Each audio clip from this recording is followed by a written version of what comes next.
All right.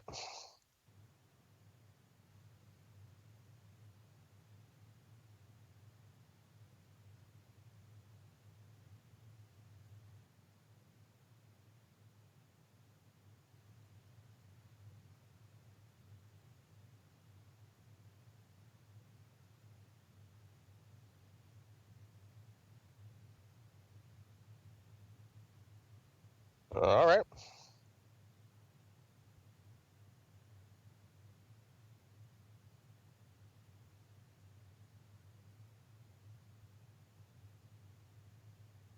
All right.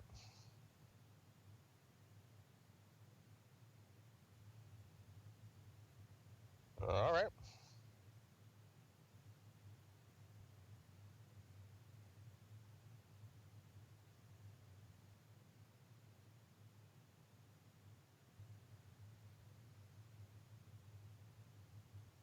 All right. All right.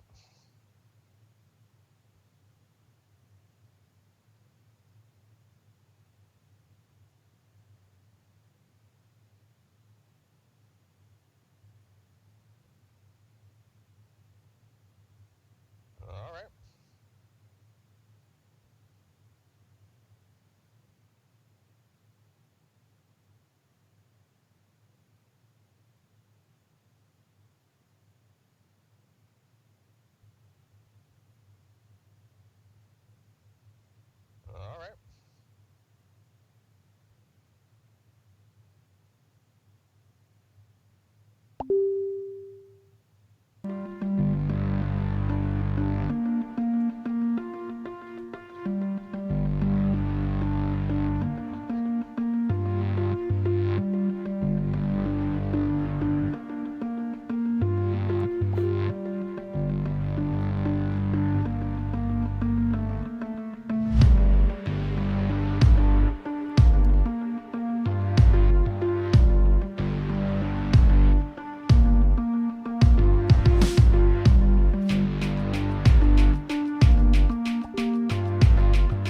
What is going on, everybody? It is time for a little bit of Friday Night Freedom.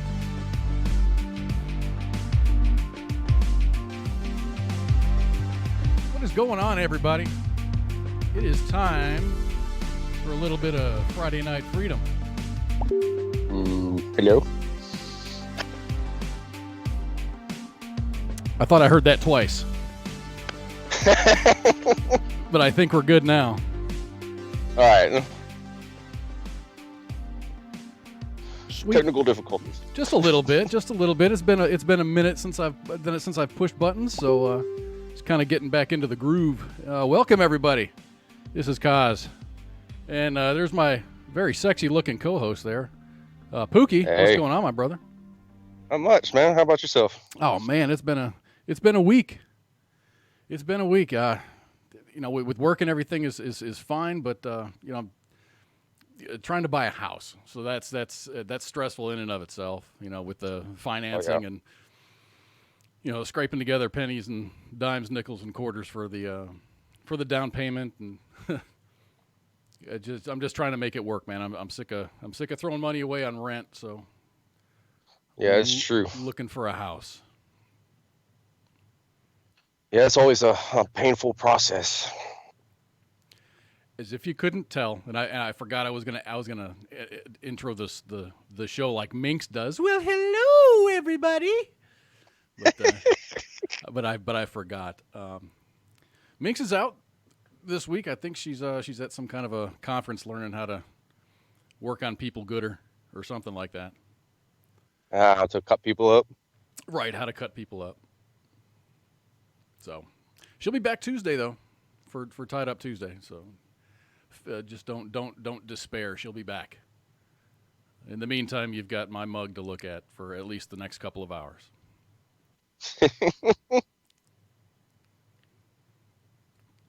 Dude, it was like 85, 84 today. Man, screw that. It's not even. I mean, yes, it is spring, but dude, it's hot. I had to turn on my air conditioner. That's Texas for you. You got that right. but it's not. The humidity's not there. It's just a little bit. Yeah, it's a little bit warm. Something to get used to, I suppose. Yeah, it snowed the other day. I still got snow on the ground where I'm at right now. So Yeah. I mean, Wow. it's supposed to snow tonight, I think, again too. But I don't know about that. The weather's been just funky. We'll have a little bit of rain this week. I think we're like in the 80 percentage points of rain. So we're gonna get wet. So that's good. We've had a lot. We've had a lot of rain this spring, or even in wintertime. Yeah, we didn't have any snow, no ice. We just had a lot of rain, which is good because the lakes are full. Oh yeah, I was about to say the same thing. The lake by my house was like drained dang near. There's like boats like just like dry dock pretty much, Mm, and it rained so bad this winter that the lake's like over flooded. wow. And then But you it's have, and then you have. I mean, because you're kind of in the mountains area, so you have to deal with the thaw whenever that comes. Because yeah. the rivers are going to get overburdened. I mean, it didn't snow that bad, so I think we got, I don't know, it was like 8 inches yet the other day. It wasn't that much. Yeah, I talked to my kids, and I asked them if they had any signs of spring, and they're like, no. They're up in Montana, and they still have feet of snow. The ski mountains are still open, so they've had a lot of snow this year. I want to say there's 130 inches on the Bridger Mountain. Oh wow. Yeah, there's a lot of stuff up there, a lot of white stuff. I know with the East Coast like got pounded this year. They were supposed to have a snowstorm this last week. How did that pan out? Well, we got hit with a little bit of it. Huh? That's why the snow's still on the ground. But like up north, up there, like I know, like was it like New England? I think someone said they got like I'm just quoting it from what someone told me, but it's like close to like 400 inches of snow or something like that Sweet. That's so over cool. the whole over the winter. Yeah, Right. the whole winter pretty much. Well, I mean, it was good, but I mean, you need that. But I mean, That's good stuff, man. I really like the snow. I mean, I'm from Texas, but I do like winter sports. I do like to go cross country skiing and downhill skiing, and hiking in the snow is great. oh yeah, hunting in the snow is the best. I'm not much of a hunter. I've never successfully hunted anything. Yeah, you get a good snowstorm during hunting season. That's like usually pans out for a really good hunt, pretty much. I do like to go fishing. Yeah, fishing's fun. Yeah. I'd like to go ice fishing sometime, but it never gets cold enough in my area for the lakes to freeze up like that. I went fishing with some friends when I lived in Wisconsin, and I didn't like it. I was cold. I was miserable. It was boring. We caught fish, but it was just boring. So I'd rather be on a river or a stream somewhere, or even on a lake. I used to fish Lake Michigan when I was a kid, and that's a lot of fun. So I've only been up that way one time in my life. what, in Wisconsin? Michigan. Michigan. I've seen Lake Michigan. What was it? What's it called? Silver Lake. I don't know if you know what that is. It's like it was a lake that was formed after the Chicago fire because they like stripped all the trees out and it created these sand dunes. Oh yeah, dude, there are some dunes that are amazing in Michigan. Yeah, I was out there. I actually got lost on the dunes, and it was just insane. Yeah, I think my mom and dad went out there, and they're just like they're older, of course, than me, but they went to the dunes, and they're walking down the dunes, and then there's not like steps or something to come back up, so they had to fight the sand to walk back up the dunes. They walked down toward the water, and then they had to walk back up to where their car was. They said that they're not going to do that again. No, I won't go back on those dunes again unless I've got like a vehicle or something because that was just insane. Yeah, I walked for hours. You need a four-wheeler, definitely.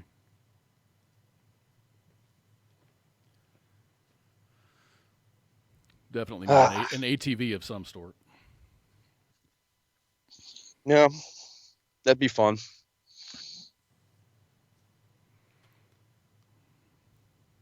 So Travis Air Force Base, they had what did someone ram the gate and blew themselves up, or I saw like a suicide bomber is what I heard last. I don't know if that's legit, but that's the last I saw it.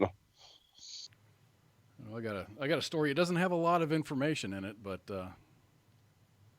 U.S. Air Force Base in California was rocked by an explosion on Wednesday after a car breached the main gate of the base and then detonated. Travis Air Force Base report that a vehicle gained unauthorized access to the facility on Wednesday evening, exploding and killing the driver.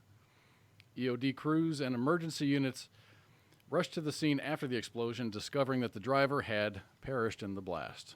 Bummer. Oh, that sucks. He came to the gate with propane tanks in his vehicle, and he started reaching for what looked like an ID, and then started messing with a fuel ignition source to blow up the tanks. He stopped initially to confront the guard, but security forces members screamed that he had a bomb, and they all ran for cover. The car sped off and then burst into flames. Wow. So, needless to say, I bet you Travis Air Force Base is on lockdown. Oh, yeah. with a lot of extra security. See, like, like in counterterrorism class, we took, they call things like that, like test runs. So maybe all the bases should be like looking forward to, Right. like maybe securing their shit. Right. I mean, they just kind of test to see how people react, take notes, make adjustments, and then do it a different way. Oh, man, I don't get why people would do something like that. I mean, it doesn't mention who, what the guy's name was, what his nationality, Motive, was, yeah. motives, history. It's just like that bomber in Texas. Oh, yeah. That guy was like, what? When he was young, wasn't he like 20 something? 23 or 24, yeah. Wow. I just always wondered what would drive people to do shit like that. I don't know. I mean, because even interviews, I don't know, or statements from their parents saying they had no idea. And I don't have any reason to not believe them. But it's just interesting that someone like that can fake it, lead that have that division in their life where they have one side of their life where they're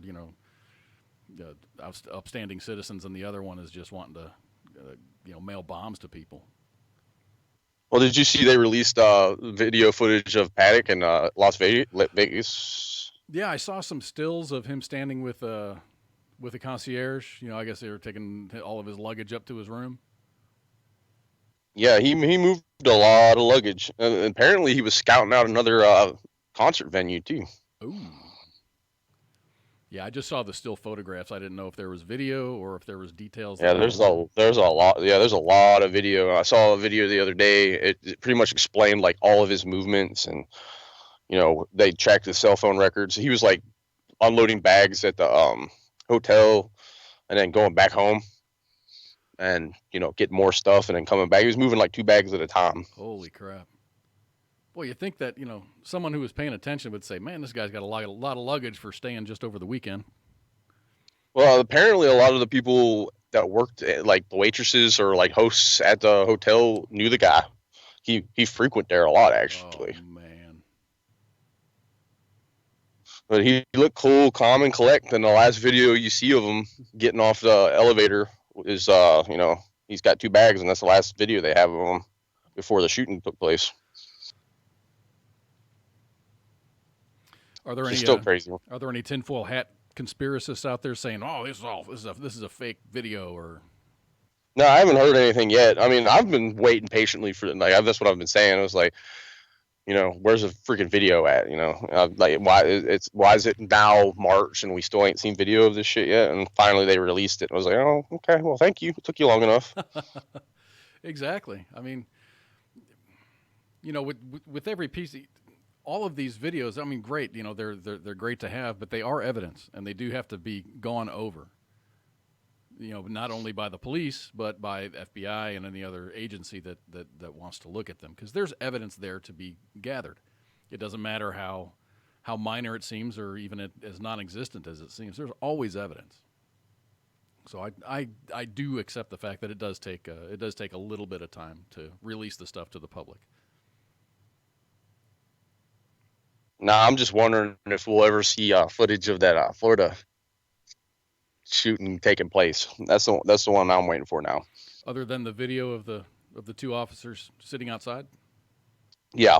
Something you mean from like inside? I know, a lot of schools, a lot of the schools here. My ex-wife used to work in the school system, and I know that they're wired. They're not wired for sound, but I know they have security cameras. I know the local school district here has a ton of security cameras. Like Really? you can't go anywhere. You can't go anywhere in that school without being on camera. It's kind of hard to go anywhere in society now without being on a camera of some sort. What was it to say? If you're in the DC metro area, you're on camera. Like I think it's like 150 times every hour, Sweet, man. But that's and you don't even realize it. no. What's the reason for that? Just people have their own security cameras, or they're They got the CCTV in DC. I know that. I mean, you got traffic. Every traffic stop has a camera. You walk by ATMs, you get hit by a camera. Just random like security cameras too. It's just insane how much surveillance goes on in major cities like that. yeah. Yeah, I was impressed with our Walmart. I did grocery shopping a couple of weeks ago, and I had a problem with one of the items, and the attendant, I don't know what to call them, cashier attendant, came over and then replayed video on the register that I was checking out on to see where the problem occurred. Oh wow. And it's freaking high resolution from the ceiling down. It's from the top down. Yeah. Well, someone told me like Walmart, like if you snap, like people who steal from Walmart, Mm-hmm. they like keep track of you, and once you hit a certain amount, is when they'll hit you with a shoplifting charge because they Really? can get you in like more trouble that way. Yeah, I think anything over $300 is a felony. Yeah, it's a grand larceny, I think. Ah, yeah, I guess Depends on what state you're in. I know Virginia, I think it's like anything over $200 becomes grand larceny and becomes a felony. Yeah, I guess a pro tip: pay for your shit. Yeah, don't be a deadbeat. Yeah, if you can't afford it, probably you don't need it. I don't know. I've seen some people steal food before because they're hungry, and I think that's a different story. But Yeah, I agree. Of course, I have seen the stories of guys that put like $300 of beef down their pants and try to walk out the door. I got $300 worth of beef down my pants.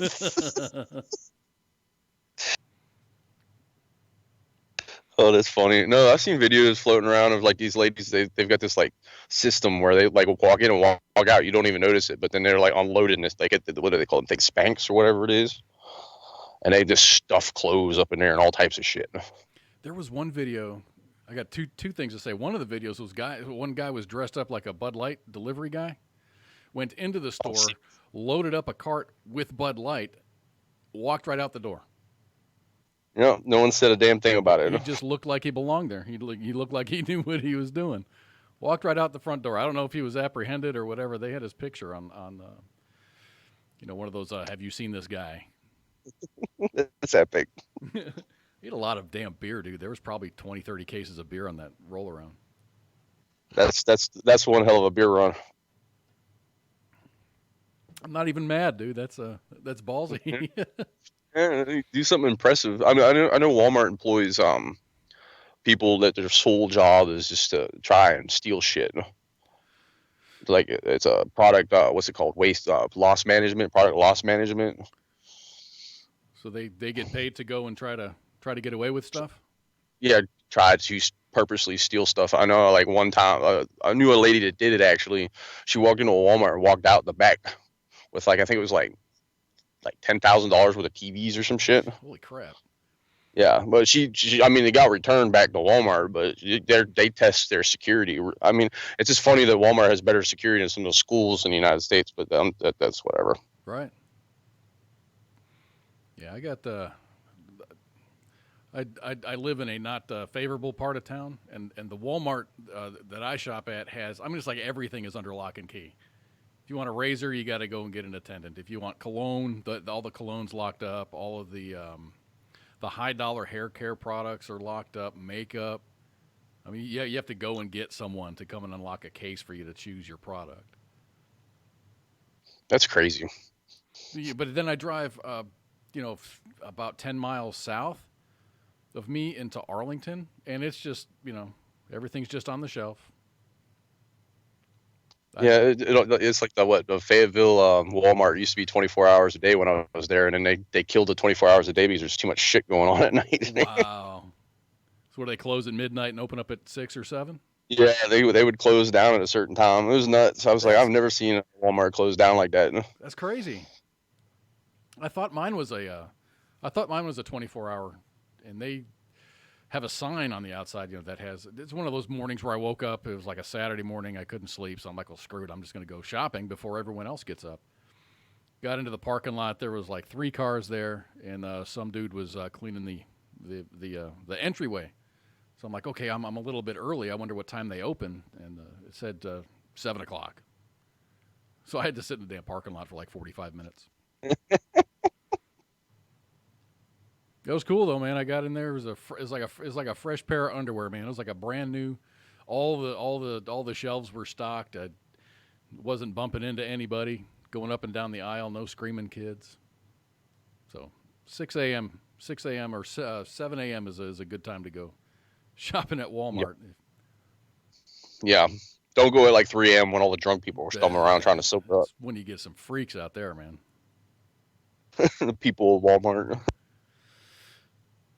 Definitely interesting. I was on night shift several years ago, and I'd get off at my schedule took me to midnight. I usually worked a couple hours over, so I'd leave work at 2 and go grocery shopping and then go home. So here I am doing my grocery shopping at 2 o'clock in the morning at one of those. They didn't call it Super Walmart at the time. It was called Hypermart. It was a Hyper Walmart. Hyper Walmart. Hyper Walmart, and which is everything that a Super Walmart is, but. Yeah, you get some interesting characters. Hey, it takes all kinds, though, right? Yeah. I mean, the craziest Walmart I ever went, I stopped in one in, where was it? Alabama, I think. And that shit was crazy. Yeah? What was crazy about it? It was just like, you step in, it was like straight up like, I don't know, Hickville, I guess. Which is everything, yeah. Yeah, like everything you see on people at Walmart. Was anything out of place, or was it? It was just an Alabama Walmart experience. Yes, it was definitely different. It's hard to explain. The people in there were just different. You show up. I don't know. What do you wear? Your onesies and flip flops, or like dudes walking around in yoga pants and shit like that. Yeah.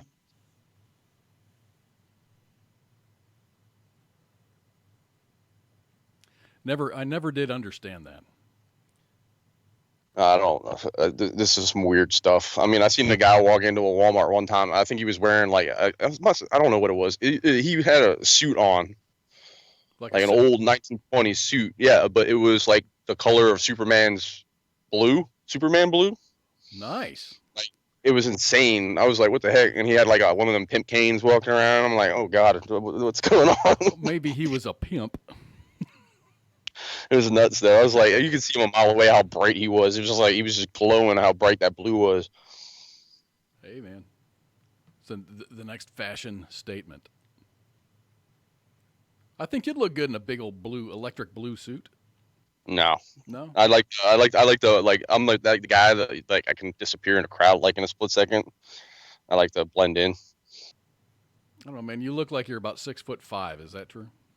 No. I'm just an average 5'11". Oh, cool. You're 5'11", and your beard's 5'11" too. So that's interesting.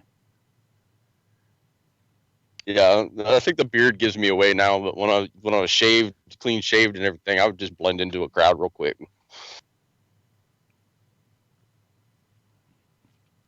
So how was your week, man? Did you, other than the snow, man, is everything good with you? Everything's been fine. Just slow week, the way I like it. Uneventful. It's Good Friday for those of you that. Oh shit! Yeah, I forgot. Dang. I mean, every Friday is good, but today is Good Friday. That means Sunday is. I'm sorry. Is it next Sunday is Easter? April 1st? Next Sunday. I was confused. I was like, wait a minute. I was about to start partying, and I was like, yeah, payday, sweet. Yeah, next Friday is Good Friday. Today's just a regular Good Friday. Yeah, all Fridays are Good Fridays. Right, right. Yeah, but I got every other Friday off with work, so it's just I got today off, which is just my regular Friday off. Next Friday we have a vacation day, a holiday for Good Friday, and then the Friday after that is my Friday off. So I've got 3 4-day work weeks in a row. Oh, that's sweet. I'd rather be working. I don't like that they cut our hours back, but I mean, Oh yeah, you get paid per hour. That sucks. yeah. I mean, it's That's not a bad. I don't think I'd like to be a biweekly salary because those guys get paid. They don't get paid overtime. yeah. That's what I was about to say. I prefer getting paid per hour. Right. I said, what was I getting? When I was doing construction, I was getting like close to 20 hours overtime every week. It was amazing. Right. It's when you make. I mean, because the guys that are working on the floor and whatever make more money than the managers. It's Yeah, not. It's not unheard of. yeah, yeah. I want to say hello to everybody over in Mixer. I see Caribou's in there. He's our buddy at Caribou. Caribou. He's from. Well, the last time we met him in Colorado, he came up to Denver for the Freedom On Fest. Drove up there from the Colorado Springs area. I think he PCS'd, Oh, but I don't know where. Thought he went out east. I have no idea. Fort Polk. No. I would never wish that upon anyone. I've heard horror stories. I've never been stationed at Fort Polk.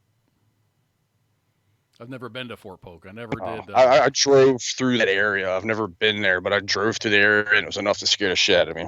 Yeah, one of the engineers I work with just relocated from New Orleans up to Texas, and he said New Orleans is a shithole. I don't know if the entire state's like that. I don't even know where Fort Polk is.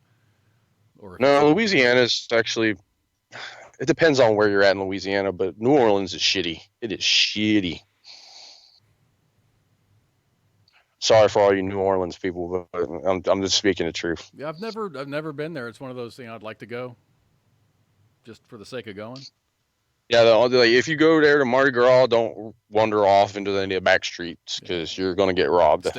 And that's what I've heard is stay with the crowds or go with a crowd and stay together.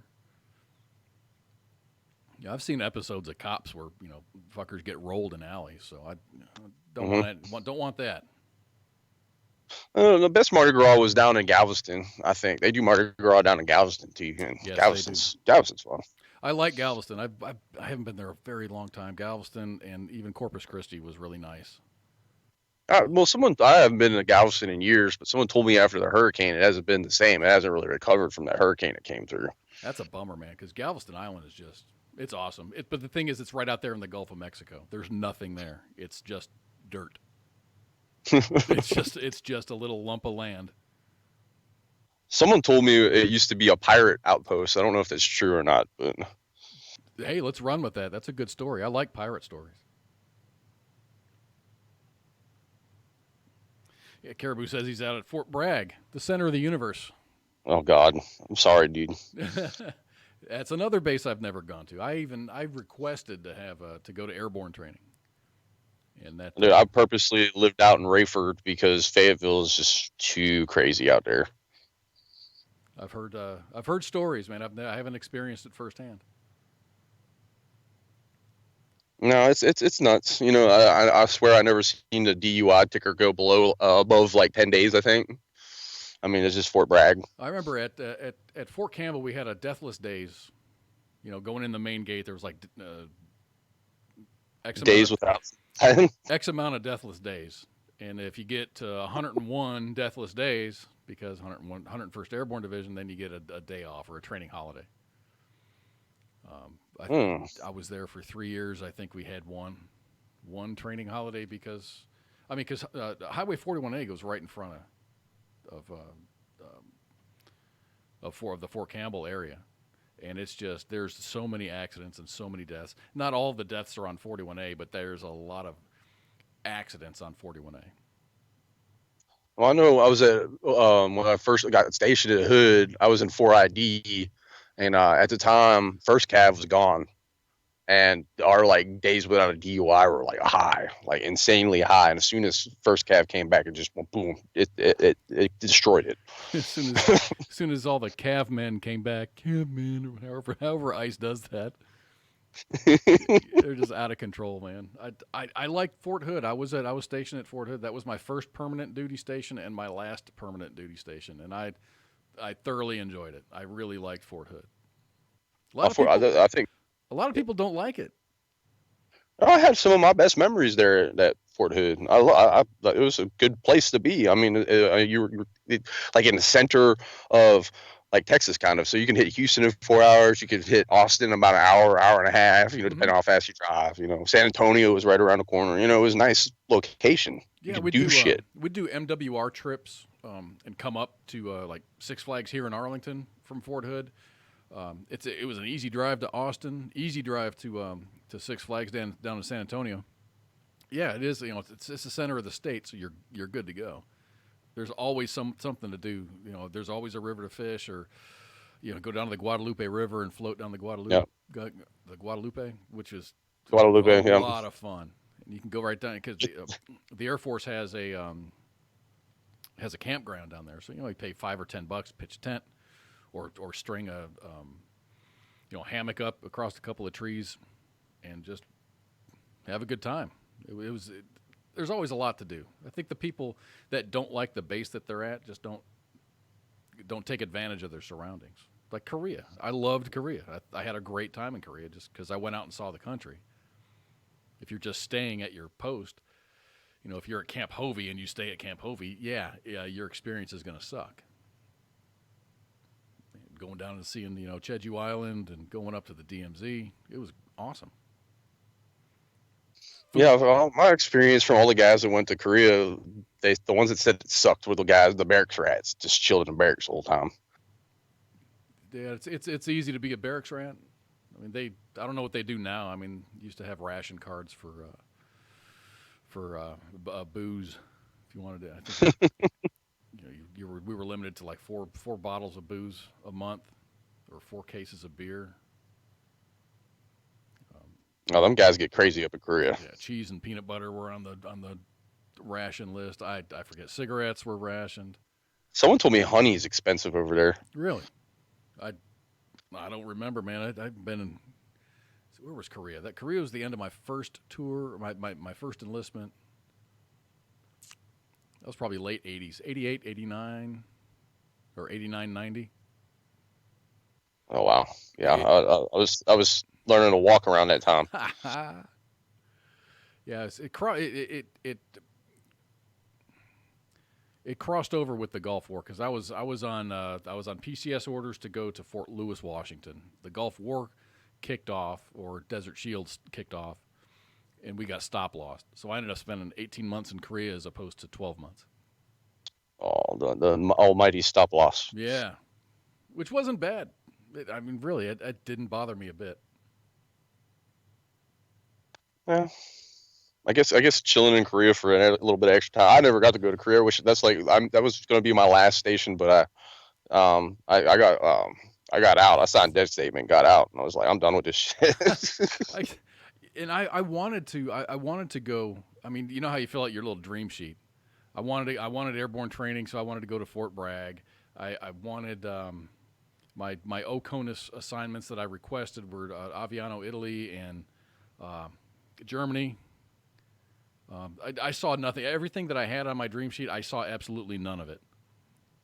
I ended up getting Fort Hood. I went to Korea. I went to Fort Campbell. So I actually thought when I first joined it, there was you could go down to Antarctica, and that was my dream until someone shut it down. It's no, you can't do that. That's the Air Force. I was like, oh. I think that would be kind of cool. I mean, if they did short tours down there, like 8 or 10 months, that would be pretty cool. Yeah, Yeah, like you do like winter over or winter, yeah, or during the summer or whatnot. I've been like, that's gonna be awesome, you know? So, yeah, but nope, nope, There's, nope. I bet you sergeant majors don't like going down there because there's no fucking grass to stay off of or cut. Get the AstroTurf. Get the fuck off my snow. You gotta have the snow raked perfectly. Yeah, with lines, equally spaced lines, just like I have in the smoke pits in the sand. I swear, it was like down in Fort Bragg. They'd have us out cutting grass like once a week, and we were just cutting dirt and fire ant mounds. Right? Damn fire ants! I hate those fuckers, man. You'll get bit. Yeah, if you're doing PT and Bragg, the fire ants are your worst enemy. It's funny. When I entered service, I was where was I? I was in Illinois.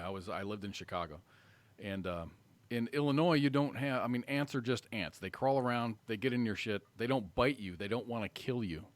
So I go to Fort Jackson for basic training.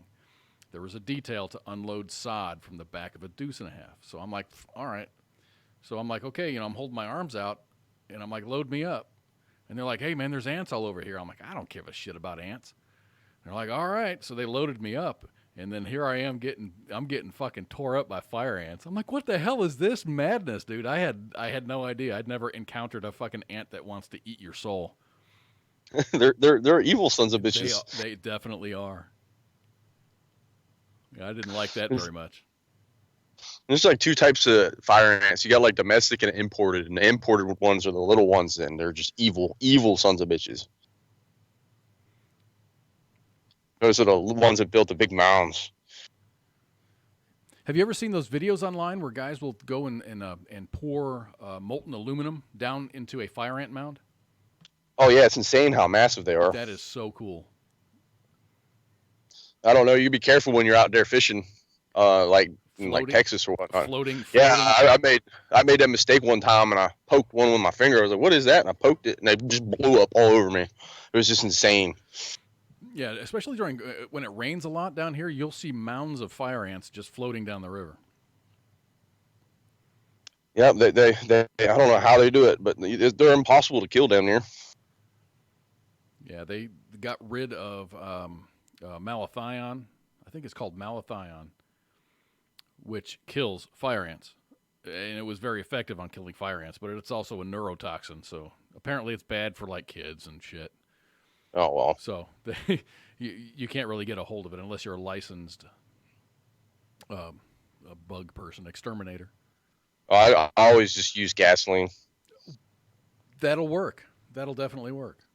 Pour some gasoline in there, let it soak for a couple seconds, and then light a lighter to it, and that's the end of them. You don't even have to light it up, man. That just the gas will kill them. It's just fun to watch them burn. The little bastards bite me, I get them back with fire. So whatever. Yeah, they call them fire ants for a reason, right? Yep. I don't know. I got caught one time. I was standing in a mound, didn't even realize it. I was standing there for like 5 minutes just chilling, and all of a sudden my whole body was on fire. I looked down, they were all over me. It was just nuts. Yeah, we have that problem on golf courses. I like to golf. It is a sport, motherfuckers. So, even just standing on a golf course, man, they'll come and eat your ass up. Yeah, I haven't played golf in forever. It's good stuff. It's good stuff. Yeah, I used to like going out to the driving range, just sit there and just like, get a bucket of balls and just crack them as hard as I can just to see how far I could get them. That's half the game right there. Yeah, I was never good at driving though. Putting's where my game's at. Yeah, you can't have a good game without a good short game.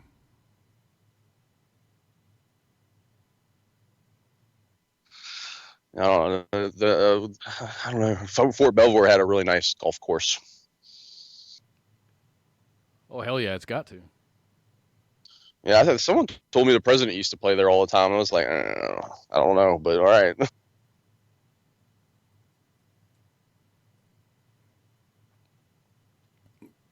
The guys over at Mixer says our video's lagging. You know, we've kind of been having that issue. I don't know what it is. It's like clipping. I guess so. He says it's lagging. I guess that's like the video stops and then starts and then stops and then starts. I've been noticing that a lot on Facebook with a lot of the live videos. It's not just. I think it's an issue with Facebook. Is what it is. I'm starting to think that too because I've got my CPU's running at 6% right now, at 30 frames a second, and there's 0 drop frames. So I don't know. It's something beyond me. Something between me and you is not making things happy. Something in that mythical cloud. Yeah, the mysterious cloud. Yeah, when I used to draw IT diagrams, I loved the cloud because I could just draw a cloud, so I wouldn't have to explain the rest of the bullshit. Yeah, I got my ex-father-in-law used to work for IBM, and he used to try to explain what the cloud was, and then he just got sick and fucking tired of explaining what the cloud was, so it's in the cloud. Any I've been telling Commander shit one time. He's like, "What is this cloud that you always draw on us?" Any question he didn't want to answer, he just says, "It's in the cloud." Exactly. Being an IT guy is easy. Google is your friend, and if you can draw a little cloud, you're good. I mean, there it is. It's amazing. We have a lot of these really, really smart. I mean, like MIT graduates, fucking smart engineers here, and I walk around and I maintain a lab. It's a research lab, and all these guys are script kiddies, I guess you'd call them. But yeah. But they do really important shit. But a lot of times they're on fucking Google looking up code. I'm like, man, pay me half of their salary, and tell me to do the same thing. Yeah, I mean, Pastebin is your friend when you're doing like shell scripting and stuff like that. You just go on Pastebin, you can pull anything you need. I mean, there's no need to reinvent the wheel. It's already been done. If someone already wrote the code, use the code. I don't know. It's fun sometimes to write your own scripts, though. I mean, whatever. Yeah, a lot. I mean, because these guys are writing software for flight control computers, so they can't just copy paste. It has to be. Oh yeah. It's very important, but I guess Pastebin or whatever is a good place to get a foundation or an idea for how to begin, and that's half the battle. Is where do I start? Yeah.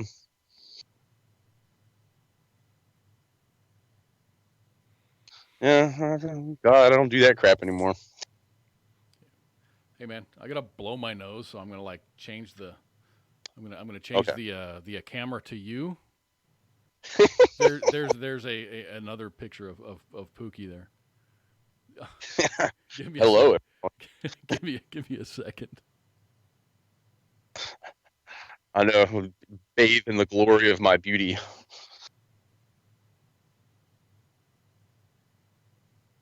Oh.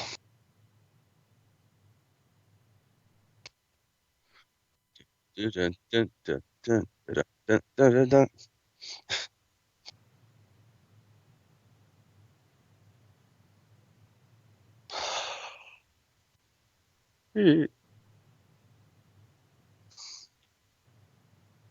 You okay? Dude. It sounded like you died. I think I have some brain matter in there. It sounded like he crashed. for some reason, I don't have allergies per se, but every once in a while, the eyes get itchy, and the nose gets runny, and you just gotta. It's that time of year down there, though. You get that like 3 inches of pollen every year. It's crazy, dude. I'll go out to my car in the morning, and it's just like this green yellow haze on the windshield, and it's freaking pollen. Yeah, it's like literally like brains pulling down there. True, that is true. It does it in Georgia too, like in the Augusta area. It does it like that too. I'll bet. That was one duty station I actually enjoyed. It was Fort Gordon. That was a great duty station. I went to AIT for Fort Gordon. I was there for almost a year. Yeah, it's that same here. That was good stuff, man. I did 6 months, and then I went to my permanent station, and then I came back for another 4.5 months. So Yeah, I used to go TDY down there like all the time, all the time. 'twas fun. I don't know. I'm guessing everything. Is that still the Signal Center? Yep, it's where all the combo guys go. Commo guys. What do they have? Satcom guys. Yep, you got IT, you got the uniforms, you got the Limas. I think no, the Limas go out to Huachuca, I think. Is that 35? 35 Limas? No, not No, 35. 25 Lima. 25s. Yeah, because I seen their school down there when I went to installers course back in Huachuca, like oh, shit, like way back. But yeah, it was funny. I went to installers course. It was the only damn Bravo in there.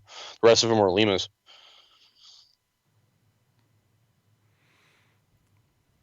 It's good stuff.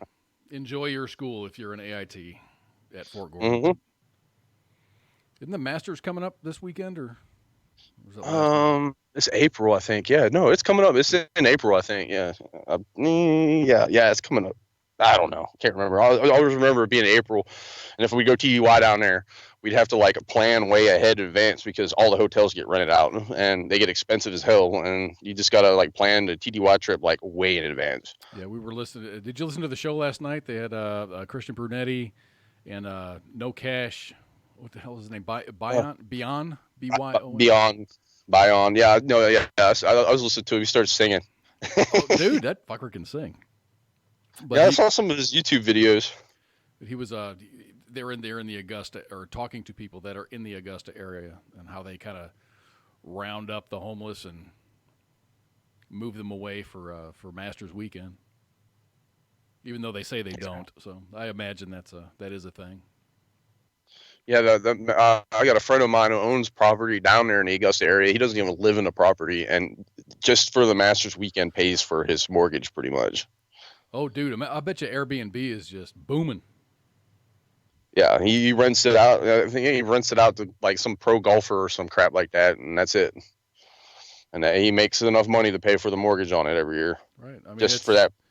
it's income for him, and it's a write off. It's a business write off for the professional golfer. So Yeah, that's great. Good for him.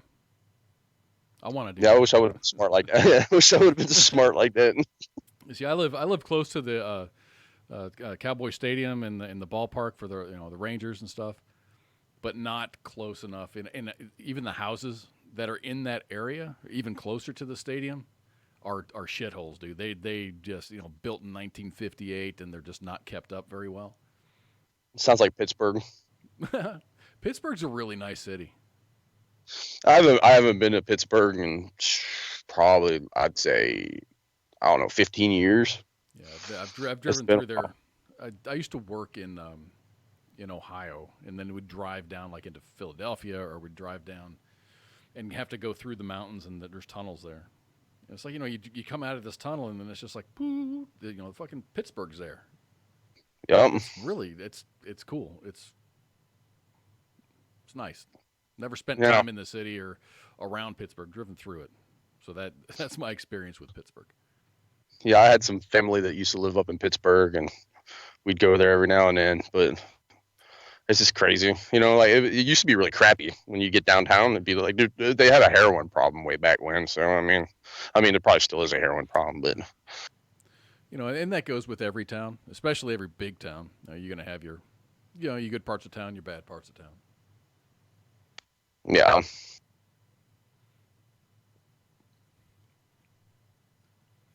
I don't know. It's probably better than the DC area. I don't like going into the DC area anymore because it's just crazy in there. I've heard it's pretty brutal. Yeah, the traffic sucks. Good luck getting anywhere. I mean, the freaking metro is out of date. It doesn't work half the time. It's just nuts. I mean, of all the people that work in the DC area, very few of them actually live there. Oh yeah, most of them live in like my area or up towards up Maryland. Yep. They stay out of the city. It's just too expensive to live there. That's nuts. Yeah, I know my ex-girlfriend's son was going to school in like it's a South Side DC, so it was like straight up like hood schools, and his dad was making like I think it was like $90,000 a year or something. And they still gave him free school lunch because everyone in that school, got it. Because Wow. yeah, it's just nuts. They didn't even bother to be like, "No, you're just gonna get free lunch." Okay.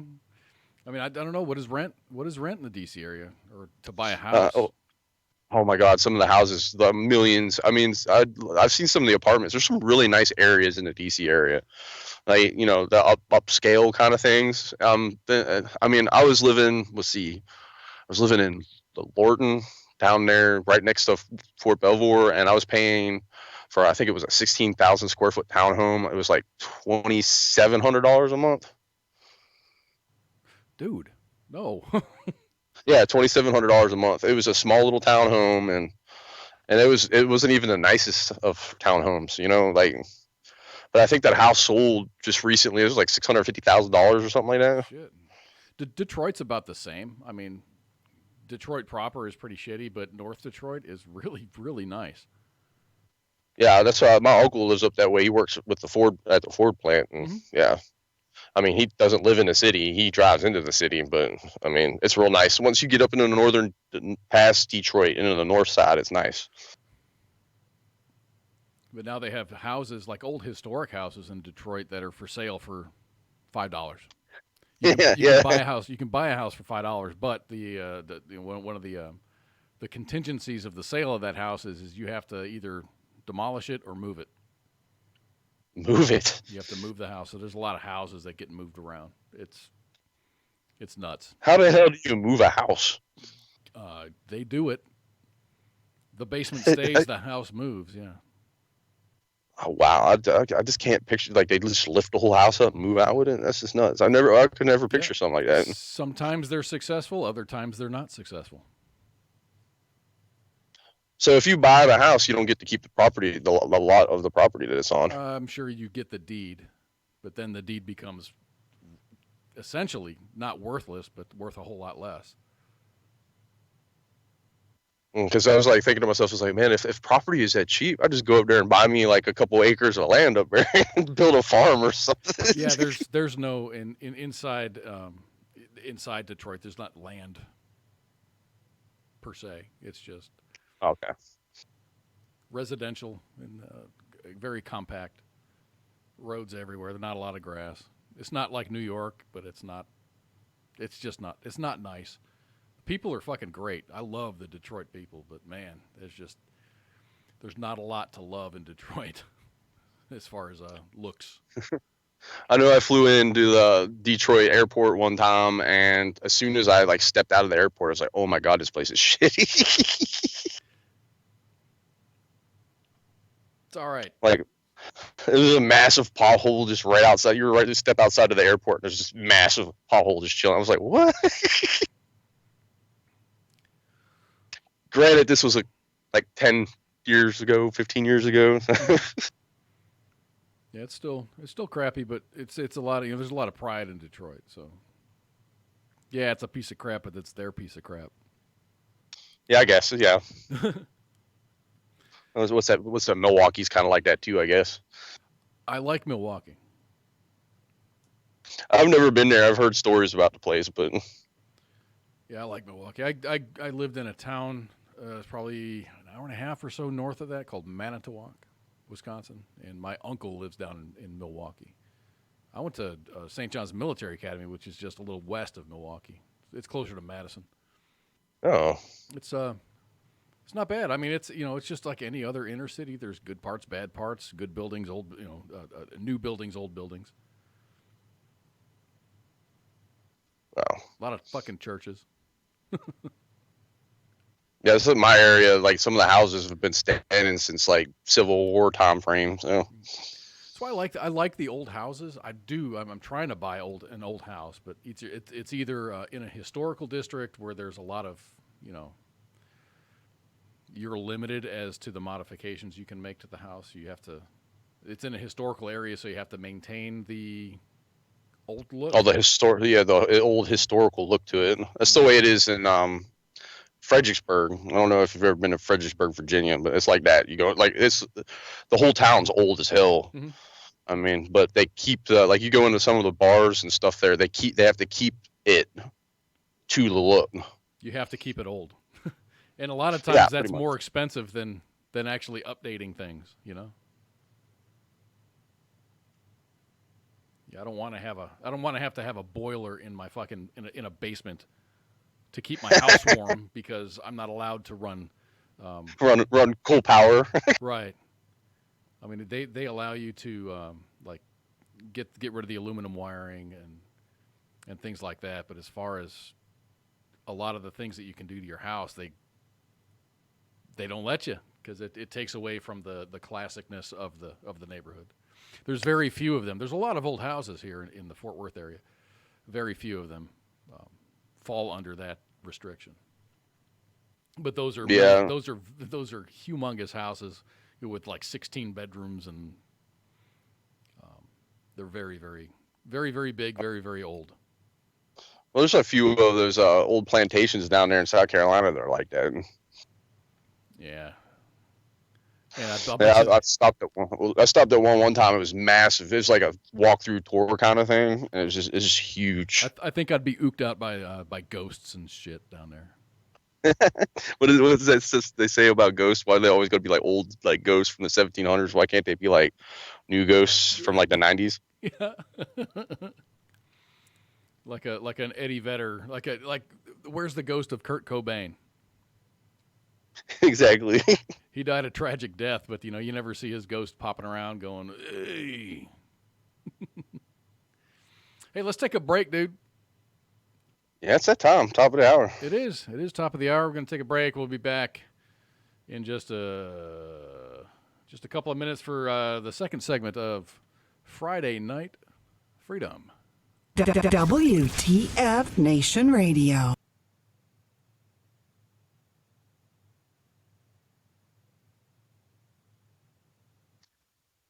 Ooh.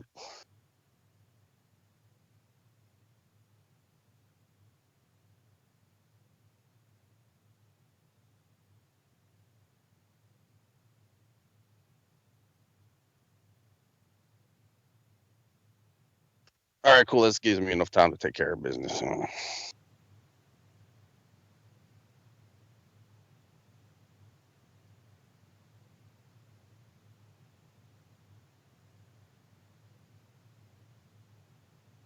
So, did you see that Zuckerberg resigned?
The voice of U.S. Army, WTF Moments. This is WTF Nation Radio.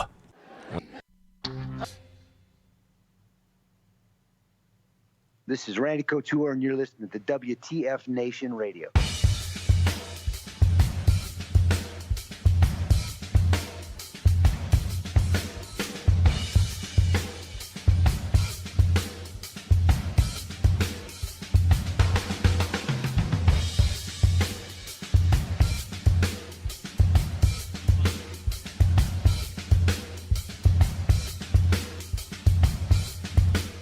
What's going on, everybody? We're back for the second hour of Friday Night Freedom here on WTF Nation Radio. My name is Kaz. I'm your host, and here is the other host. It's Pookie. Hey. Hey, sorry about the little music snafu. Yeah. I had the wrong button mashed, so you either heard me breathing or Pookie talking or something. But hey, it's all good now. And we're back. You heard me mumbling to myself. Probably. Talking to the skunks outside your door and stuff. Oh, yeah, them evil skunks. They just want a hug. I mean... I don't know. He's never been back to the house after a game of good swift punt to the face. You spray him down with pepper spray, and they're like, oh, my God, this guy means business. No. So the only news story that I had pulled up was the thing at Travis Air Force Base. You got any news? I did see something in the news. I guess. Hold on one sec. See if I can pull it up and read the article. I kind of do want to. I want to talk about the budget. We can talk about the budget. I got shit to say about that. You know, I was encouraged. You know, because the budget passed the House, budget passed the Senate. I'm like, surely Trump, as a businessman, can see this and say this is a big old shit sandwich. Yeah. And then he talked about, I'm considering vetoing this. And then a couple hours after he said that, he fucking signed it. And honestly, I think he signed it because he knew, Rand Paul was like reading through it and just saying how bad this shit is. I think he signed it just to prove how bad Congress is at budgeting our fucking money. He's like, you know what? I'm just going to make this. I'm going to sign this and piss a bunch of fucking people off. At what expense? At the expense of the American people. We're on the hook for all this. We're on the hook for all of this. Yeah, did you see some of this shit? Like, $25 million going to like Egyptian schools and shit. Like, our schools need security, and we're wasting money in Egypt. You know, like just some of the shit just blew my mind.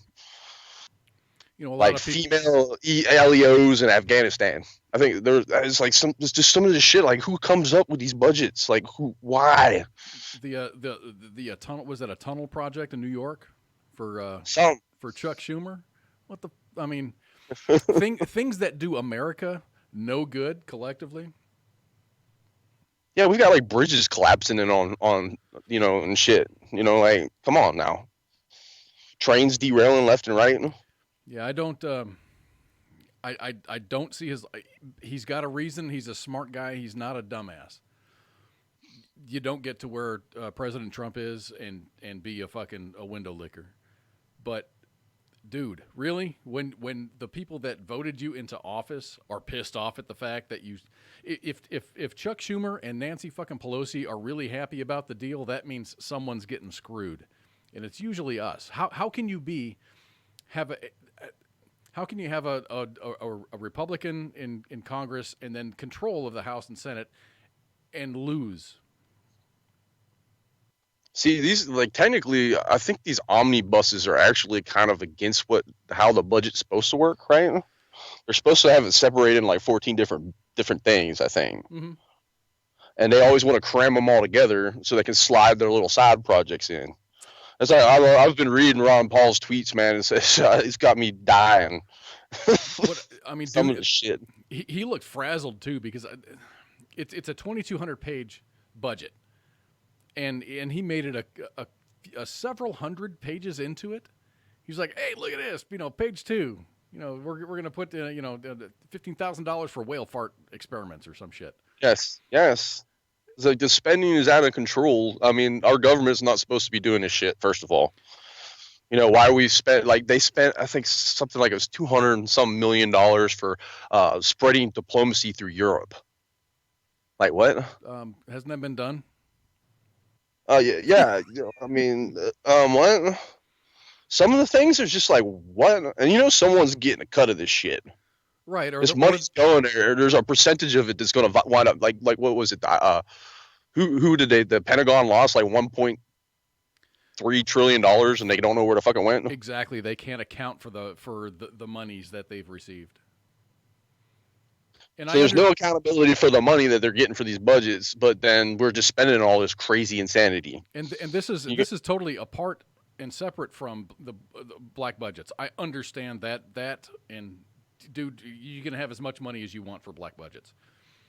But when you have an upfront project or an effort that requires funding and you receive that funding and then you can't answer for where the money was spent, then there's problems and people need to be, fired and replaced. No, I think people should be jailed for this shit. Right. It's technically theft at this point. You are stealing taxpayer dollars pretty much and just blowing it on whatever little side project you got. And you're screwing people over. I mean, the thing is the American taxpayers are on the hook for this. And then what the government can't pay for, what they can't pay for with government funds, with tax our money, what they can't afford with our money, they're going to fucking borrow from other countries. Or print. They'll borrow or print, inflate the dollar is what they'll do, and it's just downward spiral. It's like everyone was concerned about the budget just recently, and now we got this massive omnibus coming in, and it's like some of the shit. And I mean, I was reading through some of the shit, and I was like, oh my fucking god, oh god. I was looking for one place where I can just download the 2,200 pages, and I couldn't find any place that would give me a PDF file with all of that stuff. I found like highlights and footnotes and things like that. I couldn't find the entire 2,200 page document. Because I was going to spend a lot of this afternoon looking at that and just kind of highlighting. Oh, look at this, page 58. Kind of like what was that Rand Paul? Yeah, Paul. Yeah. Kind of like what Rand Paul did. Because I'm sure there's some just whack stuff in there. Stupid. Oh, he made a joke. He's like, oh yeah, there's border wall security. He's like, oh wait, never mind. That's for like Lebanon and somewhere else. Like we're paying for their border security, but we can't secure our own fucking border. But but not ours. Come on. Yeah, exactly. I mean, CBP did get, they've got a fair chunk. A lot of it, it doesn't. What I heard, I saw this blip, and I can't find the entire story, but it's like it covers 33 miles of the wall. 33 miles. Come on, man. Yep. They got, I think it was like one point something billion dollars to maintain and repair the current fence that's in place. Yep. But not for an actual legitimate wall. I'm like, eh. Granted, they did get Border Patrol did get a lot of money for technology updates, new Border Patrol agents. I'm glad to see that. That's a good thing. Yeah. But the thing is, that's focused on the southern border. We have a northern border as well. Yeah. And that, I mean, it's not like we're going to have a bunch of, the Canadians invading, but Canada is very lax on immigration. So yeah, that's a threat too. Anyone can come up in there, and then come down here. That's true. It's easy. I've seen the Canadian American border. I mean, you could just literally walk across it. It's crazy because when I used to live in the Toledo area, I got a job with Customs Border Protection. Went through and I got hired for a job in Detroit, and I was happy about that. I'm like, fine, this is great. It was with aircraft, and I'm just gonna have a fucking blast and make some good money. And then 2 weeks before my report date, they said, hey, we don't need you in Detroit anymore. We're going to send you down to Marfa, Texas. I was like, okay, Texas is cool. So I looked at the map. And I found a little blip on the map that said Marfa. So I zoomed in. And then I zoomed in again and zoomed in probably 3 or 4 more times. And it's just this little itty-bitty town. It looks like about 30, 40 miles away from the border. I ended up going through the entire, security, all the interviews, all of everything that you have to go through, all the background checks and stuff. And they said, yes, you've got a job, and this is where your post is going to be. No one would answer my fucking emails. Okay, what's the living situation? Do I live in barracks? Do I buy a house? How do I get around? Do I need a car? What's my schedule going to be? And no one would fucking answer my question. So I flushed the job down the fucking toilet, which may or may not have been a mistake. But yeah, it was weird to get changed from the northern border to the southern border. Yeah, I don't know. Another thing that's irritating a lot of people with the budget, as a bunch of them sanctuary cities got funding too, Right. Even after yeah. Even after President Trump was like, no, we're going to rot on the vine and we're not going to give them any more funding. And then he turns around and writes a fucking check. Yeah, and all of them are just going to the bank smiling right now. Right. And Trump's like, hey, there's nothing in here for DACA. Of course, they're going to keep dangling that. Yeah. It would be great if they could just pass a budget. Okay, the United States Armed Forces, Army, Navy, Air Force, Marines, Coast Guard, everybody needs a budget. This is the budget. Pass an armed forces budget. Pass an immigration budget. Pass a, whatever your black budgets are fine, but let's have a defense budget. See, I got a question. The Army Corps of Engineers falls under defense spending, right? Or is that internal? Oh my gosh, that might fall under the Interior Department. I'm not sure. Because I was just thinking to myself, as like, as the president, you could tell the military to do shit, right? So why don't you just get the military to build a wall? I mean, there's plenty of engineers that could be put to work.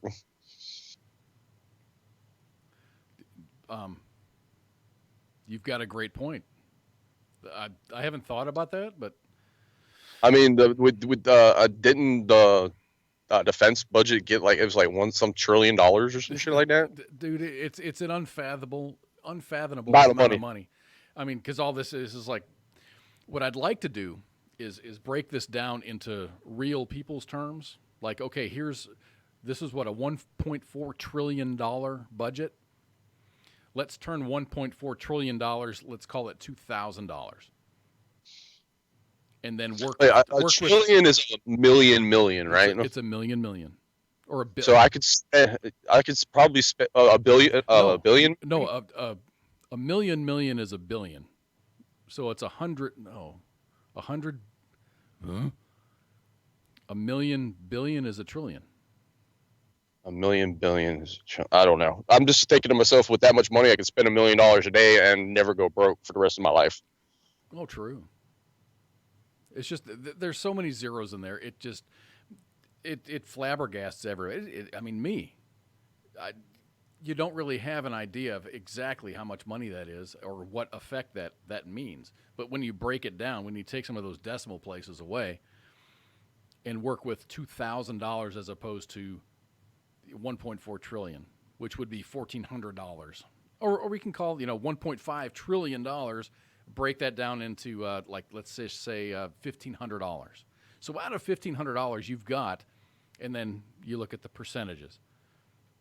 Yeah, $1 for this, 63 cents for that, and then all that money adds up, and then all of a sudden you've consumed, which this budget is. It's operating in a deficit, because at the end of this budget, we're going to be like 3.2% in debt further.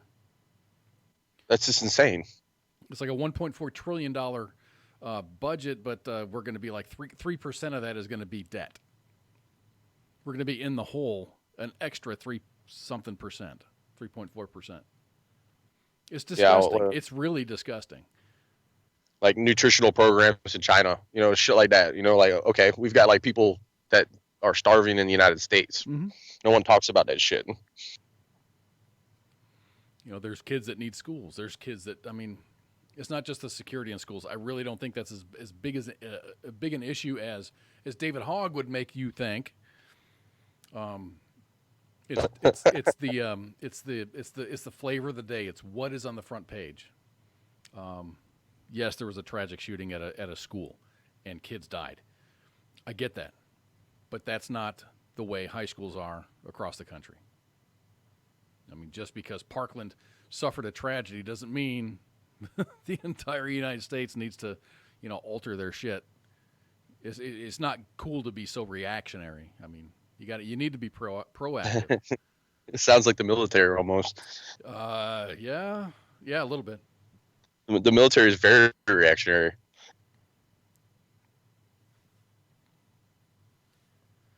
I don't know. So the budget is what it is. President Trump signed it. I really didn't think he was going to do that. I would have, dude. He would have definitely secured my vote for 2020 if he had vetoed it. He already said that if another that only goes till September, right? This is the budget, though. This is, I think this. I thought this only went till September or something like that. I don't know. I haven't had, dude. I've been working all day, and I woke up this morning to read that he was threatening veto, and then at lunchtime, it was like he signed it. I'm like, that motherfucker. But yeah, he's standing next to it. I don't want to sign this. There's some trash in here, but I signed it anyways, and I'll never sign one this big again. Like, okay, dude, but you saw what was in. It's like he didn't even take the time to read it. He was just like, fuck it, I'm going to sign this. I don't even want to bother to read this massive. Like, they took a whole goddamn rainforest down just to write this goddamn bill. Right? 2,200 pages, give or take. Yeah, I wonder how much that weighs. This is insane. I don't even think the Bible has that many pages in it.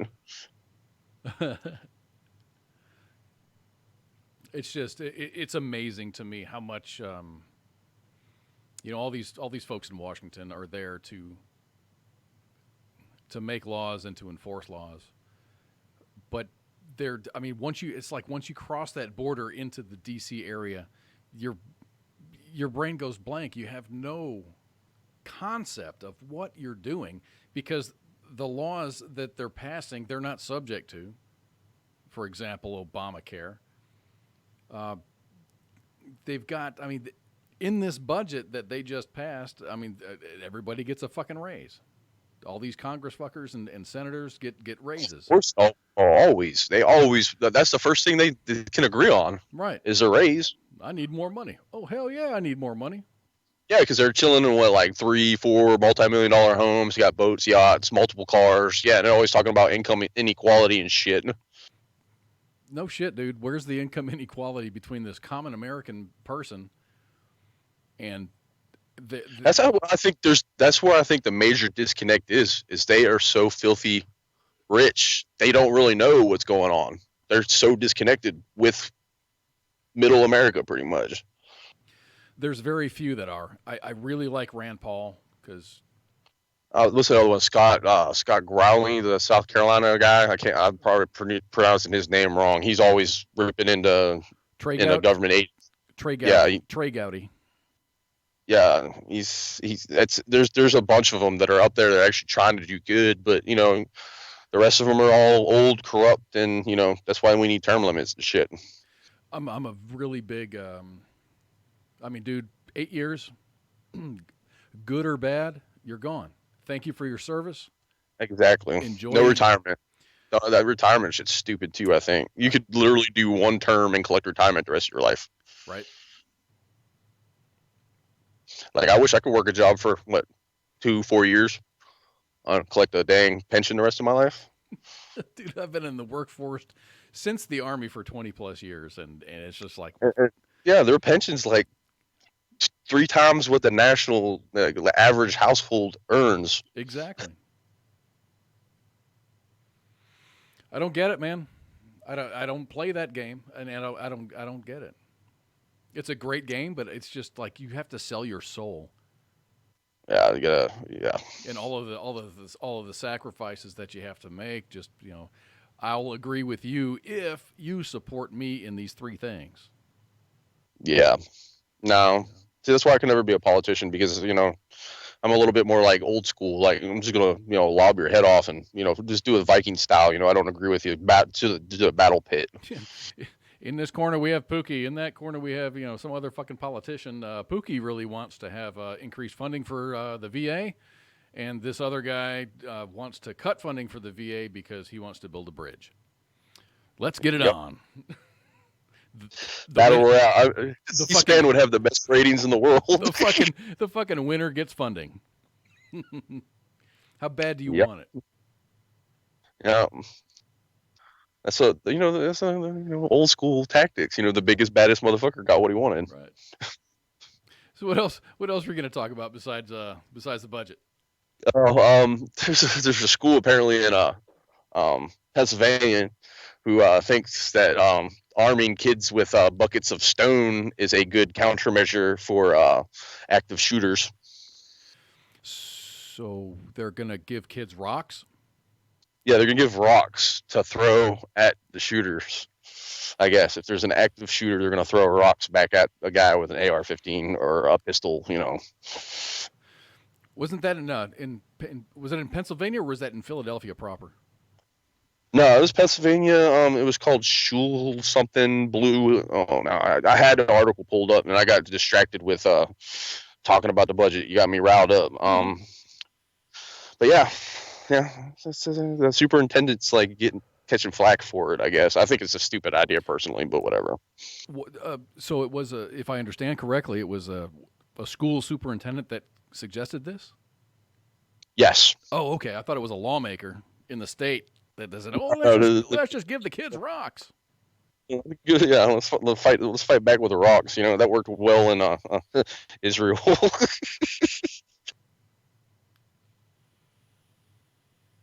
I don't know. The news has been pretty, slow this week with all the Facebook shit going on, and it's the same narrative on the mainstream media with the whole guns and shit. So I mean, is it just me that every news cycle, it comes and it goes, and there's important news and things happen globally that matter that you have to pay attention to. But what's going to be the next distraction from the latest domestic news? I mean, I think the latest. Let's not talk about the budget. Facebook, I suppose, is the last real news that came out as far as the data mining from. What was that? The company's name? Something Analytica. Cambridge Analytica, I think it was. Cambridge Analytica, yeah. Yeah. I mean, what's going to be the next distraction from to take our minds off of Facebook and then focus it on something else? Who knows? They get very creative with this stuff. And I mean, what's important? Facebook is a fucking platform. It's a social media platform.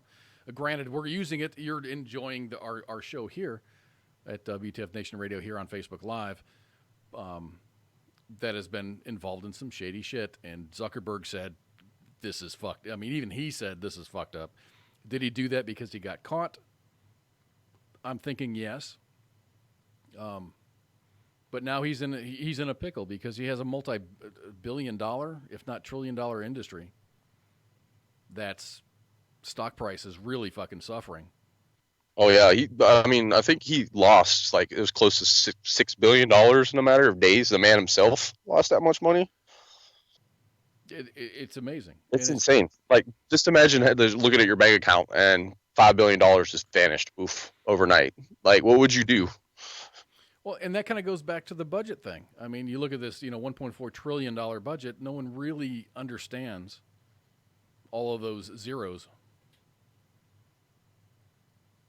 Yeah, it's kind of hard for me to even fathom. Right. Even $1 million is hard because I've been most of my life I've been I'd say mid lower class kind of and whatever the most I've ever seen in my bank account probably is about maybe $10,000 after deployment. So I mean $1 million is hard for me to fathom, but I know it's nothing. I could blow through $1 million in a matter of days being an idiot if I wanted to, but $1 billion.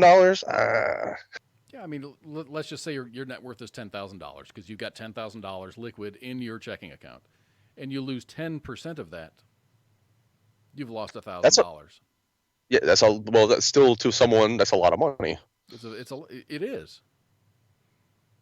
But that's like a month worth of rent, gone overnight. Boof. Yeah, I don't.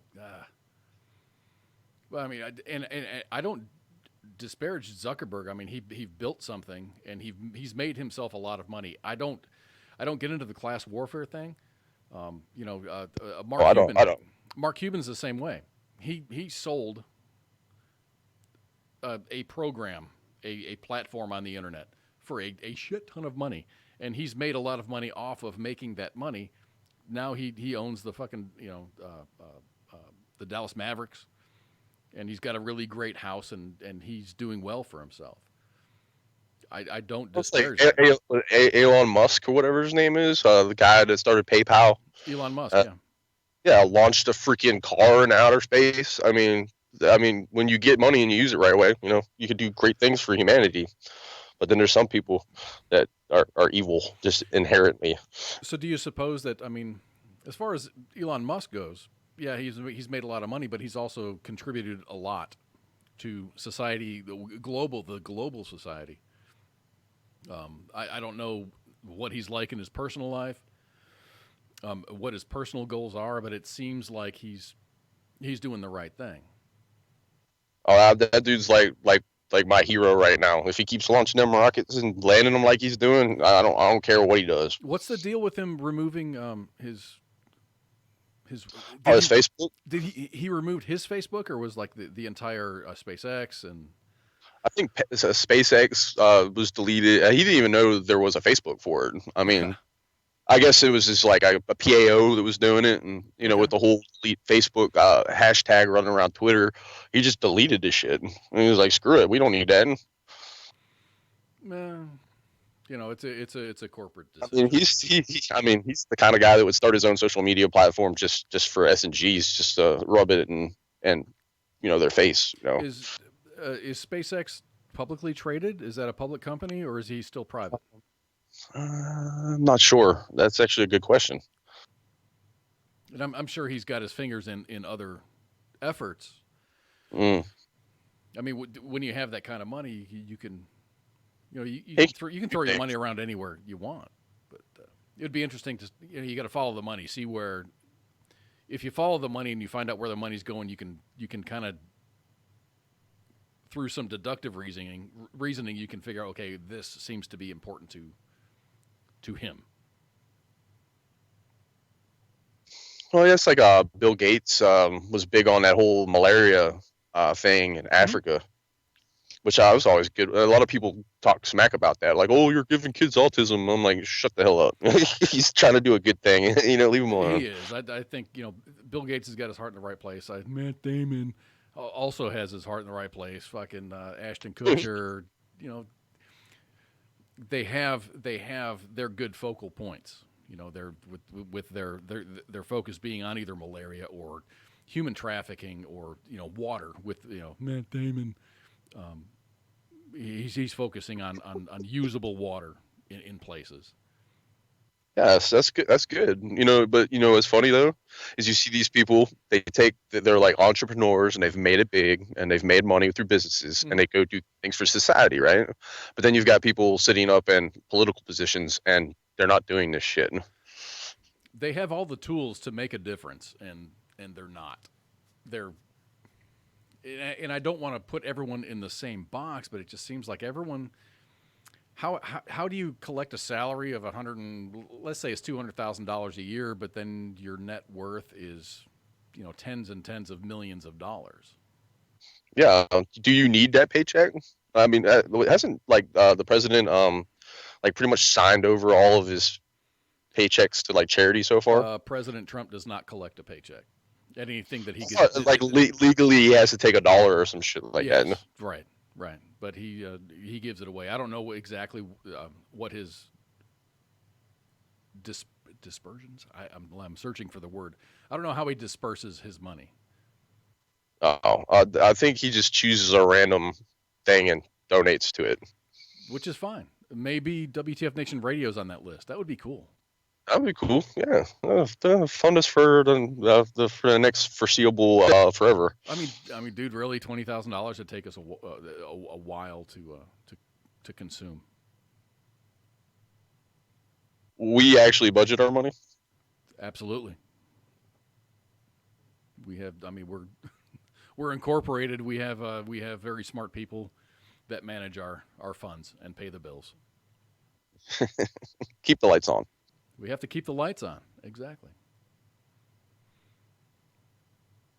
Yeah, it's just nuts. This is like the best fucking lemonade ever. Which kind of lemonade is it? Oh, it's homemade. Oh, that's the best kind. I had like 40 lemons. Oh, snap. Cut it up and it's soaked in ice all night, and then I put some tea bags in it, so it's like iced tea, lemon. Oh, like an Arnold Palmer. Yeah, exactly. No, when I make my lemonade, I'm straight ghetto with it, and I use the lemon juice that comes in the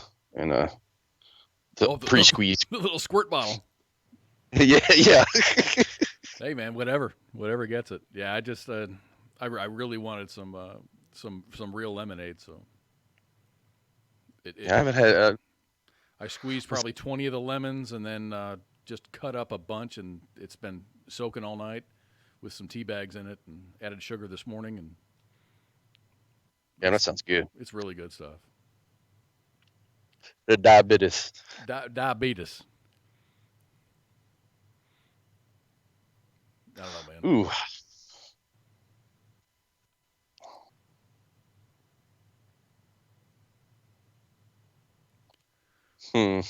Hey, Cedeno's here. What's up, brother? Cedeno? David Coco Rico Cedeno. Apparently he he's served with J Ready. Oh.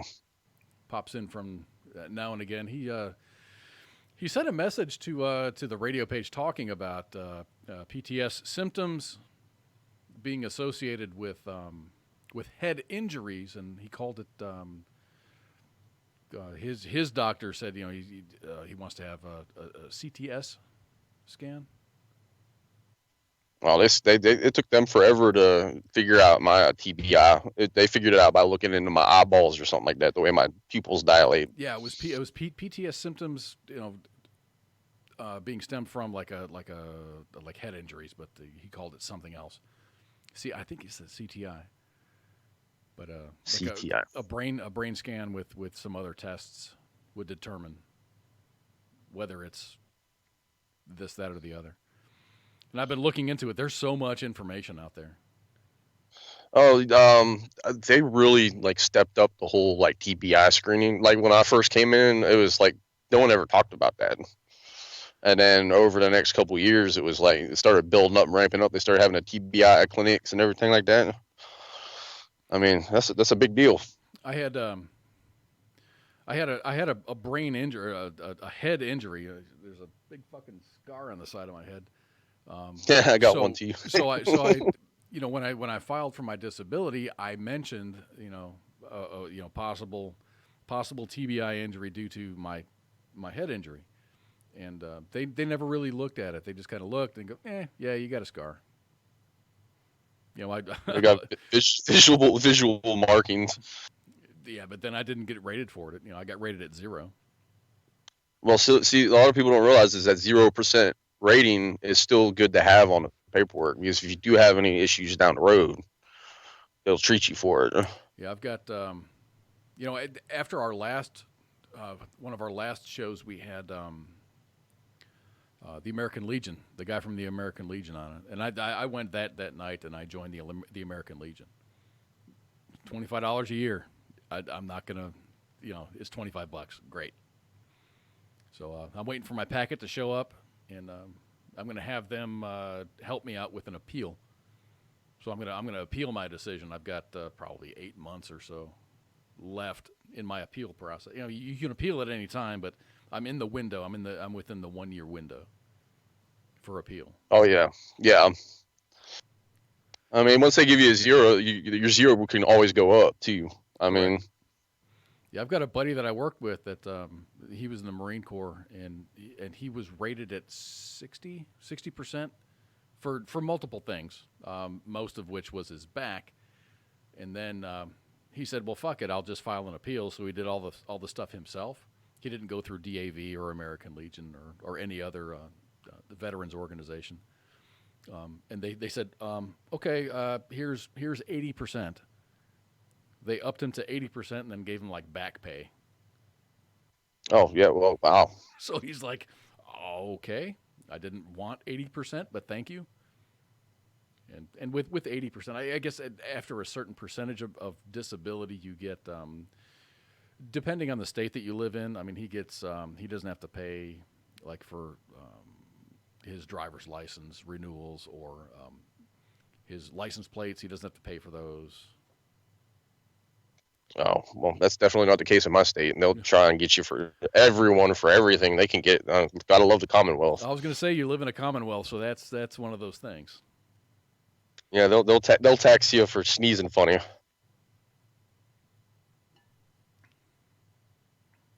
Yeah, it took me a while. I did all my paperwork, and I mean, I really wish I would have went through one of the agencies the first go around, because it was a pain. It was a real pain in the ass. There's a lot of ways that you can go as far as filing a claim. I mean, your initial claim, do you do it yourself, or do you go through?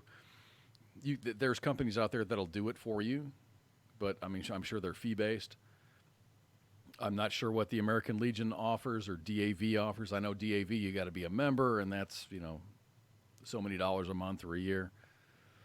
I thought the VFW did it too. I'm sure the VFW does it. Yeah.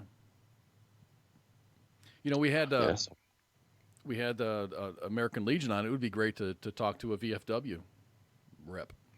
I mean, we actually talked to the head PAO guy for the American Legion. It would be great to talk to the VFW. Oh yeah. Hey, talk about not head shed, but front desk. Let's see if we can get somebody from the VFW to. Oh yeah. That would be a good show. Come on and talk about their stuff. I mean, American Legion did it. You don't want to be one up by your by a sister agency. So I always, anytime I see one of those agencies, like when they're like handing out, is a VFW that hands out the poppies. Yes. Anytime I see that, I give money to that. Whatever pocket change I got, it's like all 100% going to them. I don't care. I donate to them. They do great things. They do. I donate to VFW, and I do here in Dallas. They do Fill the Boot, where they have a bunch of firefighters out there with a big firefighter. Oh yeah. They do that here too. Yeah, that's good stuff. Yeah, anything dealing like fraternal order or police, if they come asking me for money, I'm giving them money. Anything like that. It just sucks that there's not enough funding in state government that supports, firefighters and police officers and other first responders. Yeah, like it's like what's it, the fraternal? What's that? The 100? Is it the 100 Club? I think I got it wrong. I don't know. It's the one. It's the one that goes out and like helps law enforcement agencies get like body armor and stuff like that. I can't remember. So there's not enough funding in the budget that officers get body armor. They have to crowdfund. Yeah. They have to crowdfund for fucking body armor. They have to share each other's body armor. It's almost like my both of my daughters were in dance, and they do band and other extracurricular activities, and there's a lot of cost involved in that.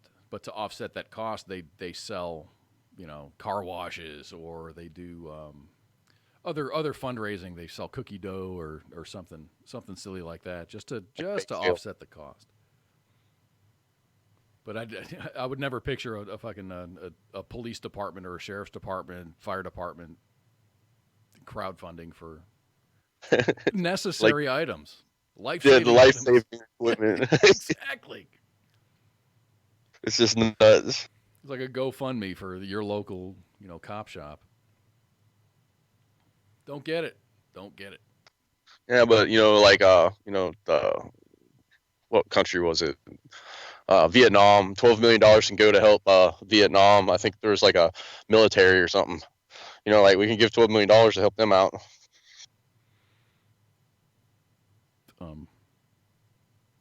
Going full circle again. Right, exactly. I'm sorry, I'm a little heated about this. You had to go and trigger me. I was completely forgot about it, and you mentioned it. I was like, oh shit. Here we go. Just crank it up. There's just so many things. I mean, it's like, hey, if you were in charge, what would you do? I'm like, well, I've got my ideas, but it's just not conducive to the way shit works. If it was up to me, fuck, lobbying would be out of the fucking question. Let's do what we need to do first. Whatever's we could run this country efficiently, differently. I think me personally, the first thing I would do would be to try to downsize the government as much as possible. It's turned into this like overreaching monster that's just got its hands in everything now. It's just ridiculous.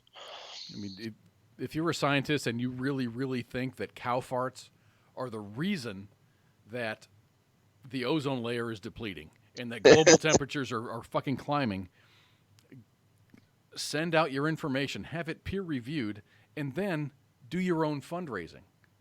Don't turn to the fucking government. Do it amongst your peers. Hey, I think this is a great idea. If a brother of mine has a great idea, I'm going to help him with it. You don't need to go to That's how a lot of universities like funded these things too, like side project things. Like that comes out of their own earned, like through tuition and shit like that, right? Yes, and then my wife's my ex-wife's a university professor, and she does, grant writing for research projects. And then she shares her results with the government or whomever does the funding, because they paid for the funding. And it's all psychological stuff. So Yeah, I don't know how that whole thing. My sister does research for like weather research. Yeah, she goes to Antarctica every now and then to drill ice cores and stuff like that. I have no idea about a single thing about that, how it works, but apparently, she's always fighting for funding and stuff like that. Yeah, there's not a big blanket pool of money. It's like with any privately owned business.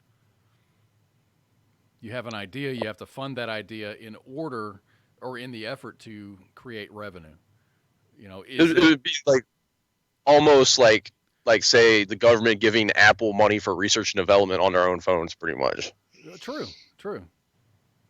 I mean, is this research going to make us any money? What's the return on all of this research? And that's where my job comes into play. Is I work in the research and development field. A lot of companies don't want to spend a lot of money into R&D because there's not a guarantee of return of investment. Yeah. Sometimes there's a huge payoff. Other times it's a wash. Sometimes you lose money. But it's a gamble. But fuck, it's fun. That's like, I think, speaking of R&D, I think like a while back, I think NASA actually put out it's like a $10,000 like kind of like reward for anyone that can come up with a system better than the diaper that they wear and the deep space walks and stuff like that. That's a good way to crowdsource, Right. Yeah, we'll give you $10,000 to come up with a better idea than we've got. Yeah, exactly. There's a lot of smart people in the United States, and they're not all fucking university, educated. The common man sometimes has a lot better idea than someone who's been to fucking college for 10 years. Yeah, I see that a lot around where I'm at. Rednecks come up with some crazy ideas to get shit working, and they work. I always say, if it looks stupid but works, it's not stupid. It's not stupid at all. I believe that. You want a great solution to something, ask a farmer. Oh yeah, exactly. You gotta make your everyday construction worker can come up with some shit to do some shit sometimes. Right on. Yeah. Ask a soldier. Oh, definitely. Oh man, we did some crazy stuff to get stuff working. Yeah, we had what the hell was his name? Sergeant Hosenfeld. He was like our platoon MacGyver. He would come up with a distribution panel for a fucking 60 kilowatt generator to make everyone's fucking life better in the field, man. He was like the shit. He always had great ideas that worked. Those generator mechanics, though, I will give them props. Some of them guys are geniuses. Yeah.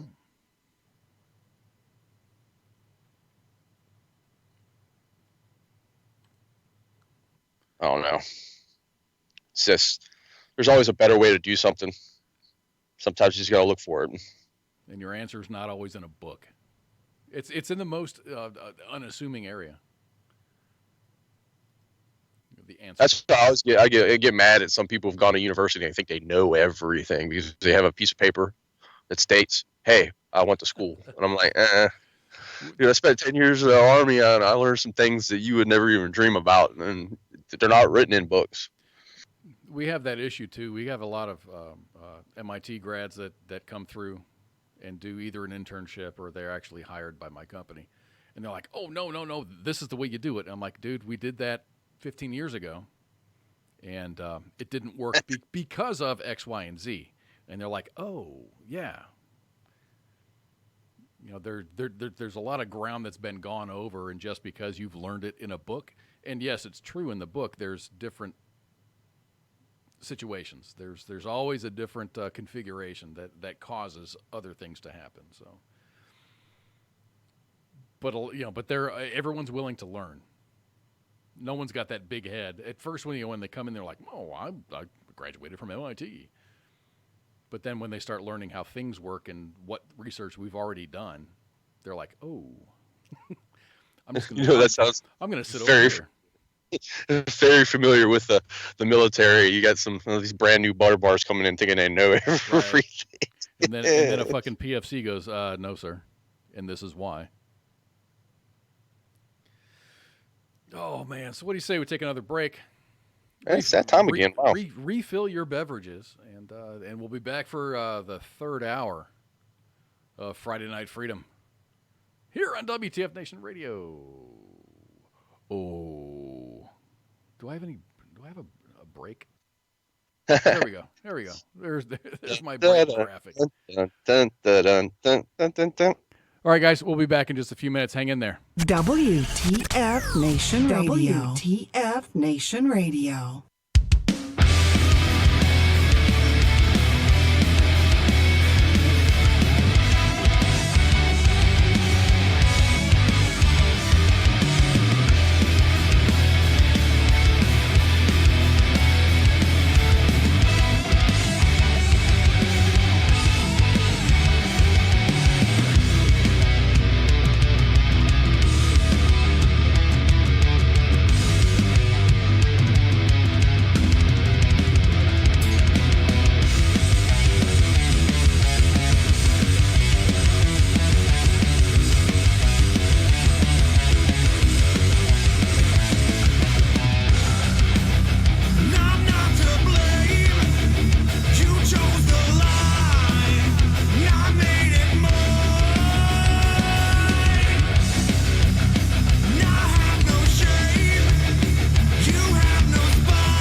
Hi, John.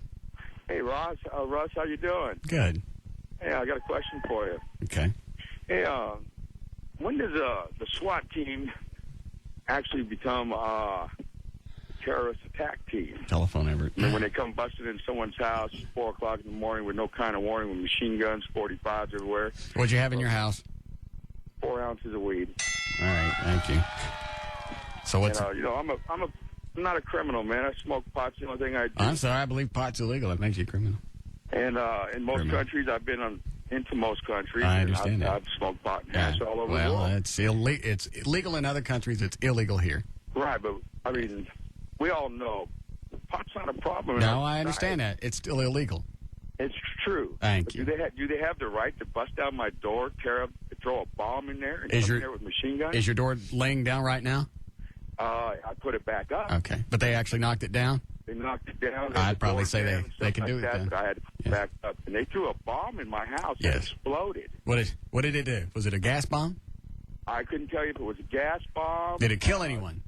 No, but it scared my cat so bad. Of course. That's what those are considered in the industry, cat bombs. The voice of U.S. Army, WTF Moments. This is WTF Nation Radio. Well, I love licking ass.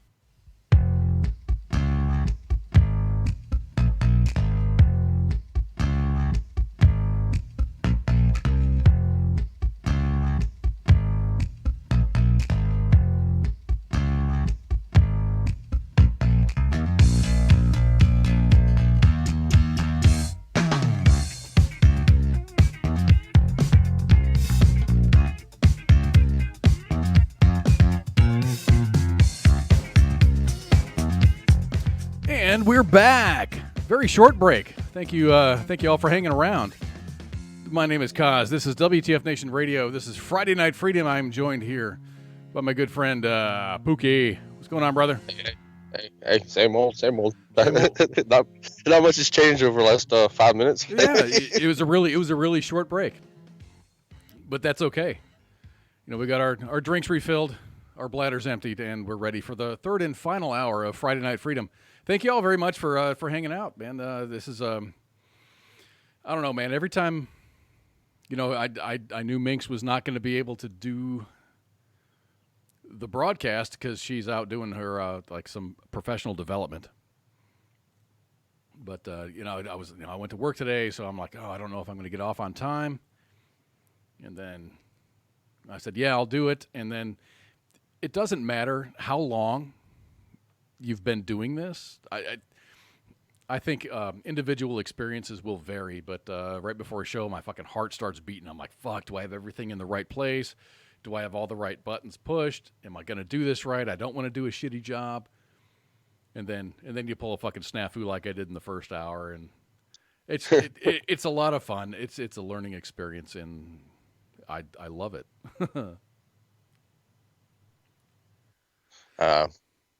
I just hang along for the ride most of the time. You just grab on and fucking hang on as long as you can. Yeah. I know what you're talking about before you start, man. I get it every time. A little flutter. Like I don't want to fuck this up tonight. I'm not gonna fuck this up. I'm gonna, and that's always tried, and that's always changed to I'm gonna try not to fuck this up tonight. It goes from I'm not going to fuck this up tonight to I'm going to try not to fuck this up tonight. And there's always, dude, in every one of my broadcasts, there's always been something. A little bit of a gremlin running around somewhere. Right. It's great. I mean, fucking, even looking back at some of old, you know, Redleg's old broadcasts, there's always something. He's the master. He's the master, and even he makes mistakes, and he's been doing this for 15 years. So I aspire to be like that. He can talk. He's a good talker. I just want his voice. He's got like the smoothest radio voice on the planet. Right. I think we should get him back on the air at one point and just do like a, you know how he used to do music appreciation with Redleg. I mean, it wouldn't be it wouldn't be a Facebook thing. It would probably be just be on Mixer and stuff, or just on the our audio version of what our show is. But dude can put on some shows, man. He always had my attention. He's never lost it.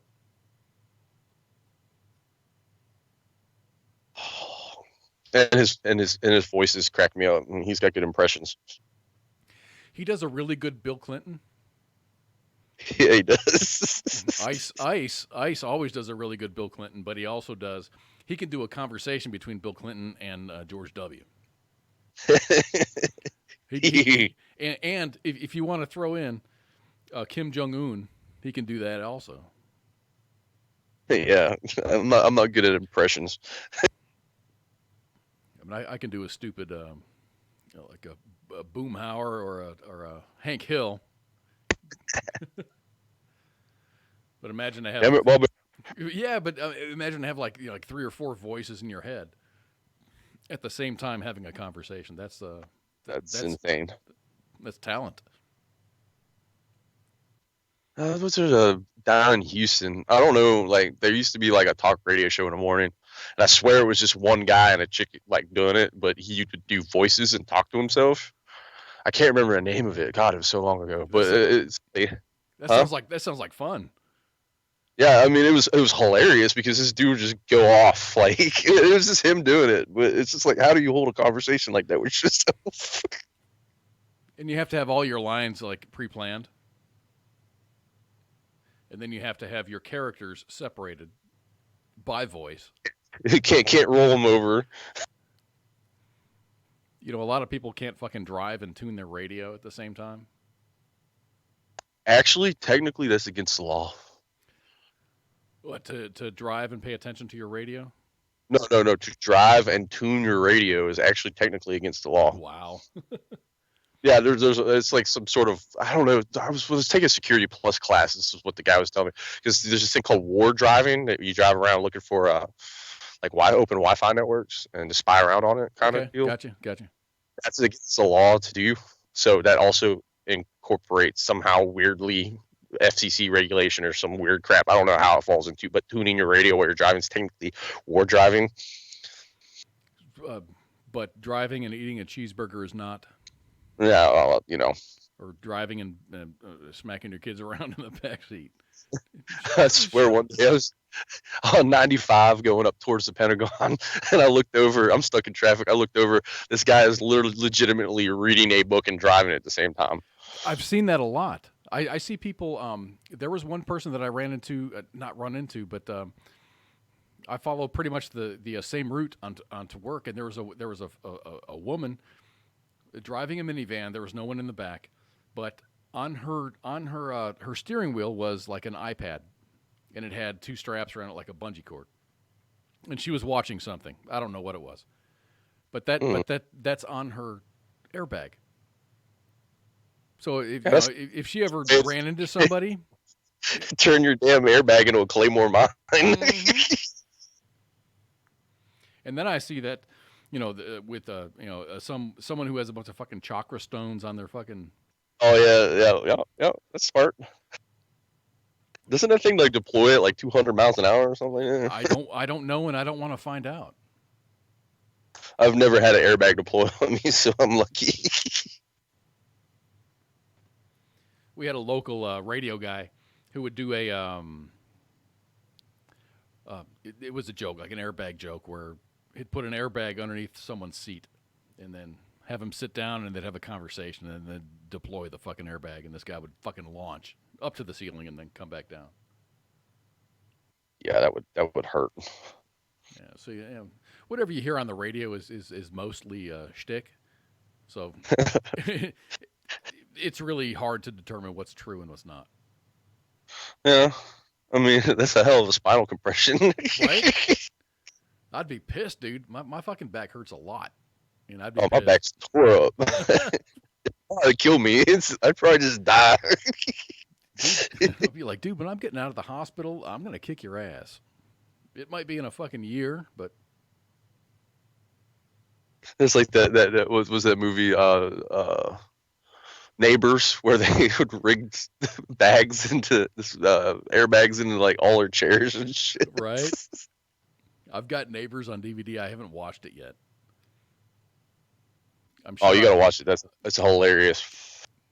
I'm sure I'll enjoy it. The other one is, what is it, Stepdad?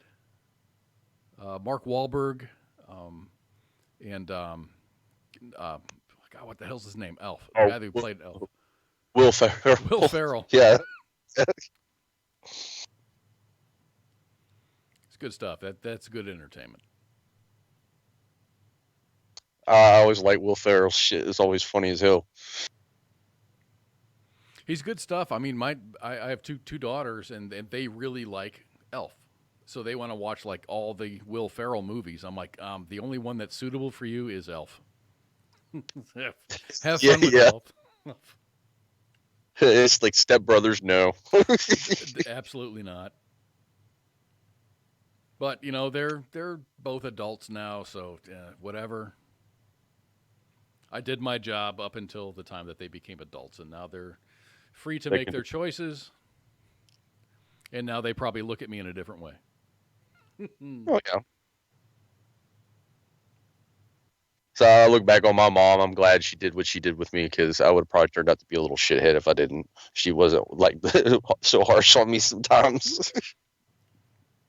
Yeah, I hope that you know, both my kids realize that I've always had their best interest in my heart.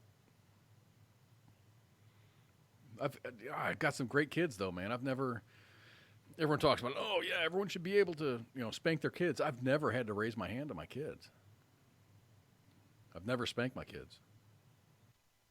Well, that's good. I mean, some kids freaking hellions, and you gotta do it to them. I could imagine everyone's like, oh, raising daughters is hard. I'm like, not really. I imagine raising a son is hard. Oh yeah, like yeah. I don't have kids, but I do know I've seen my younger cousins are getting, you know, growing up and stuff, and some of them are little hellions, you know. If they didn't get their butt beat, you know, that's true. They would turn out to be mass murderers or some crap. You know, some kids get their asses fucking pounded on a daily basis, and they don't, you know, and they don't grow up to be good people. You know, they're just assholes. Some people are assholes. Yeah, well, yeah, I'll give you that. I know a lot of people that are assholes. Hey, do you have a WTF Nation radio page that you want to push? Yeah, but I can't remember the info. You know, because I'm looking at our Facebook broadcast. I'm like, you know, I've got mine on there. You know, Kaz dash WTF Nation Radio is my page, and then I didn't know what to put down for you, so I just I got one. I'm just not. I don't really maintain it like everyone else does with theirs. You know, Spanky's got one. Minx has one. I don't even know if Ice has one. Ice doesn't have anything.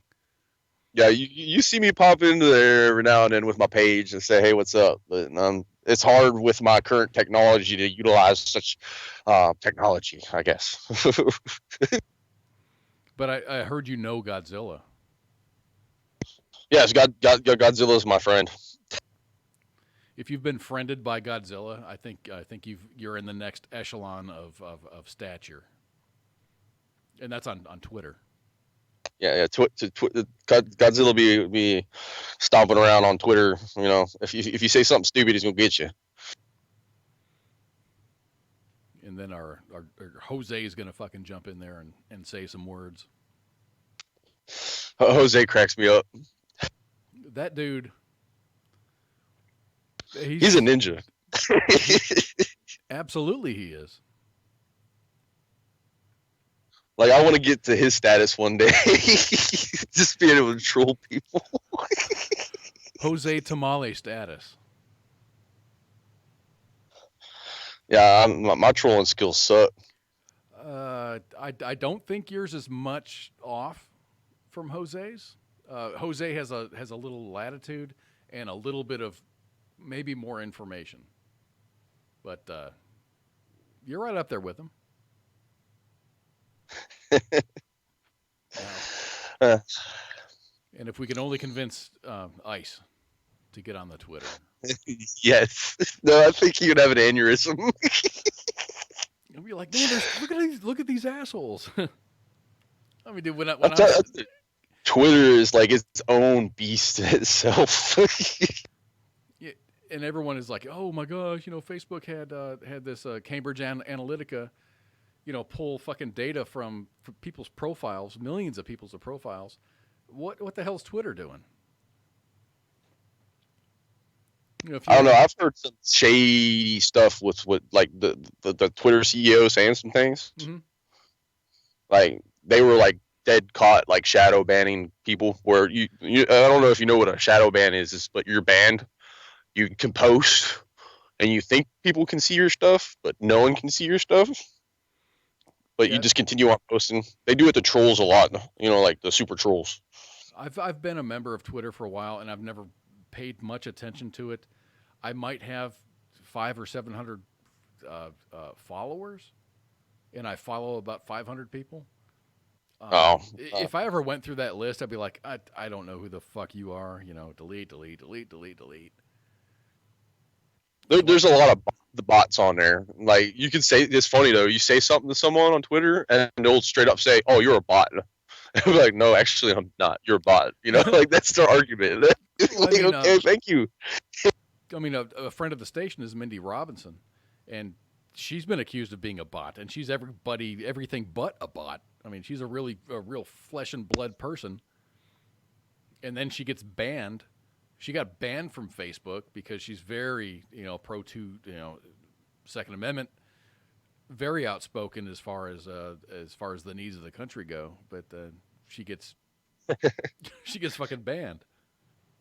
I've been quite fortunate on my Facebook to not catch Facebook jail yet, or even I don't even really get reported, and I troll a lot. I guess I do it like kind of like I don't know, like nonchalantly.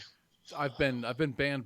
I've been blocked once or blocked, banned, whatever it is, because someone posted something, and I posted a picture of some skinny eating a fucking donkey's ass out. And that was like immediately, and what I'm thinking is there's just an algorithm for that particular photo that I shared, because it was. Well, be careful with the old like 1935 like Germany pictures. Oh my God, they'll get you quick. Like the Hitler pictures. That's what I was going at with. Oh shit, dude. Yeah, I like this. The Hitler memes are fucking funny. Dude, my favorite one is he's reading a newspaper. It says, "Silly Garfield, you can't eat all that lasagna." Holy shit! And you'll get banned for that shit. If someone reports it, all they do is see Hitler, and it's the end of the world. So what if you put like, if you use the exact same picture but put like sunglasses on Hitler? If you Photoshop some Hitler, some sunglasses on Hitler, fucking change the file name. We're probably going to get banned on Facebook just for saying his name, man. Did I say Hitler? I meant Shitler. I don't condone that motherfucker at all. No. We need a disclaimer. It's like when I asked you, I'm like, hey, dude, because we don't do live video back and forth. It's just me. And I'm like, hey, man, you got some pictures? And then you sent me the pictures. And then the last one was fucking some German fucking general guy. I'm like, hey, man. That was Rommel. Is that Rommel? Okay. I mean, I could put it up here if you want. I much prefer your picture. No. I was going through my pictures and it was just randomly in my gallery, so I was like, "Oh, this is a good time just to be the boom." Here's my fucking my co-host who sounds like he's about in his 20s, but he's actually from Germany. Himmler? Was that Himmler or? I think it was Rommel. Rommel. I don't know. The tank commander guy, right? Yeah. Yeah. I don't know. I'm not good with my history like some people are. Oh wait, hey, Mr. Owl's here. My feed is not progressing, so I have to Like scroll down. What's going on, Owl? Everyone? I Spanky's see here. that happens to me all the time. This is like the comments won't show for some reason. I don't know. I dropped a bunch of fucking snacks in the mixer chat, and Spanky scooped those up. Oh yeah. I dropped some cake and some beer. You gotta drop the meat products. She likes the meat products. Well, yeah, like the tacos and burritos and pizzas. I find it crazy, emojis, like how they've evolved over the last 20 years, and it's like now kids talking like hieroglyphics. It is interesting because you can have an entire conversation based on your emoji collection.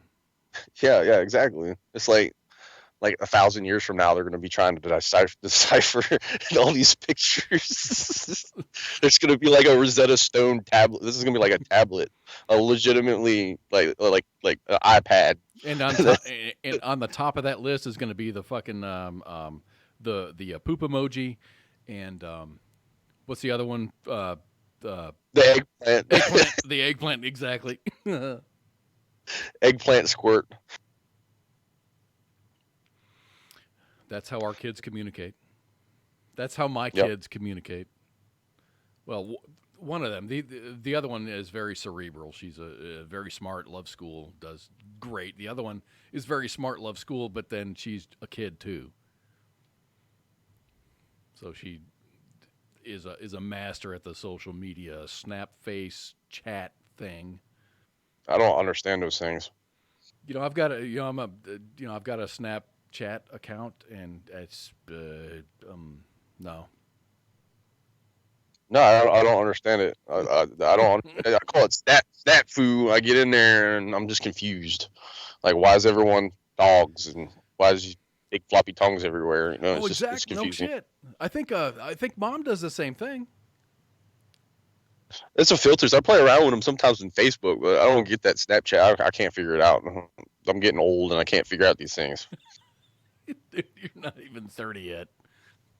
I am technically 30, but you're mathematically 30. +2. +2, outstanding. Minx is going to have a birthday soon. Oh, birthday week. She'll be 31, 32. I think everyone needs to get on the Facebook and get with Minx dash WTFNR or whatever her. It's Feisty Minx. Feisty Minx. That's it. And wish her happy birthday because it's coming up. It's coming up soon. We got Easter coming around the corner. Easter is on April Fool's Day. It is. I wonder if people are gonna like wrap grapes up into, take the chocolate out and put a fucking grape in there. I saw some pretty crazy like stuff that people were posting, like what to do to troll your kids on Easter since it's April Fool's Day. Like what? One was like change, like I think it was like put some, I can't remember what it was. God, man, my brain's not working right now. It was like change the candy out with like, those eggs, what are the Cadbury eggs with like legitimate like eggs. What? Like hard-boiled eggs, so when they go to bite into it, they're like biting into a hard-boiled egg. Oh, there you go. I don't know. I've seen some funny ones, and my brain is just not clicking right now. I don't know why.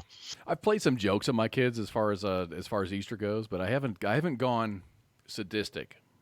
It's always been very good, kind-hearted type jokes. April Fool's Day is my. I think Saran wrap is my favorite tool during April Fool's Day. On the toilet?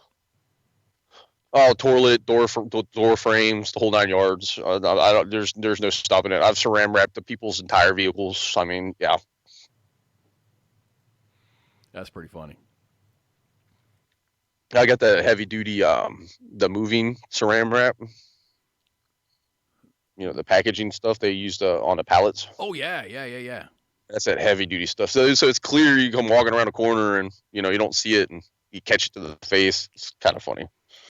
I was in Iraq, and we had our site supervisor change station. He went from where we were in Iraq to a base in Afghanistan, and we fucking wrapped up his entire truck with saran wrap. He could not. I mean, it was really easy. Just bust out the fucking pocket knife and cut it. It was still funny. I think the guys got our first start when we were downrange during April Fool's Day. He was in his chew, and they wrapped his whole chew up with that, like in the middle of the night while I was sleeping in there. And they wrapped it so good he couldn't even get out the door. That's awesome. he was pissed. It's like if his shit caught on fire, he could have died. But damn, that was funny. Yeah. It was a horrible idea, but it's still funny as hell. Sometimes the horrible ideas are the best. You sit back and look at it and be like, yeah, that was dangerous, but whatever. Probably shouldn't have done that. We've learned our lessons. Lessons learned.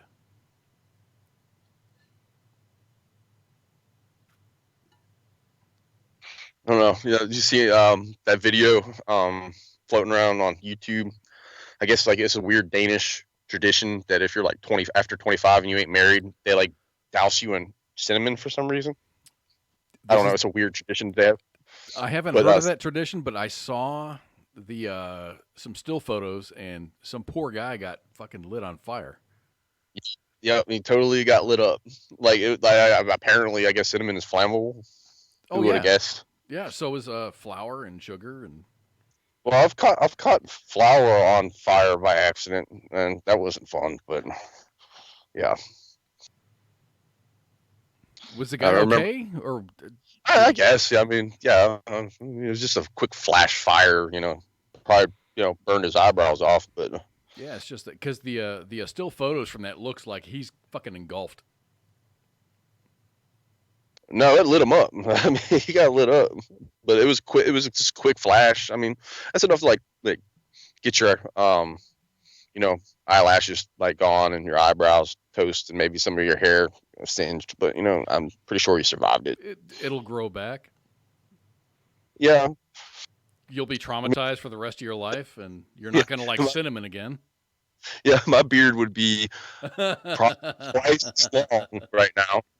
Except for one day during, like it was like July, I decided I'm going to have a big bonfire.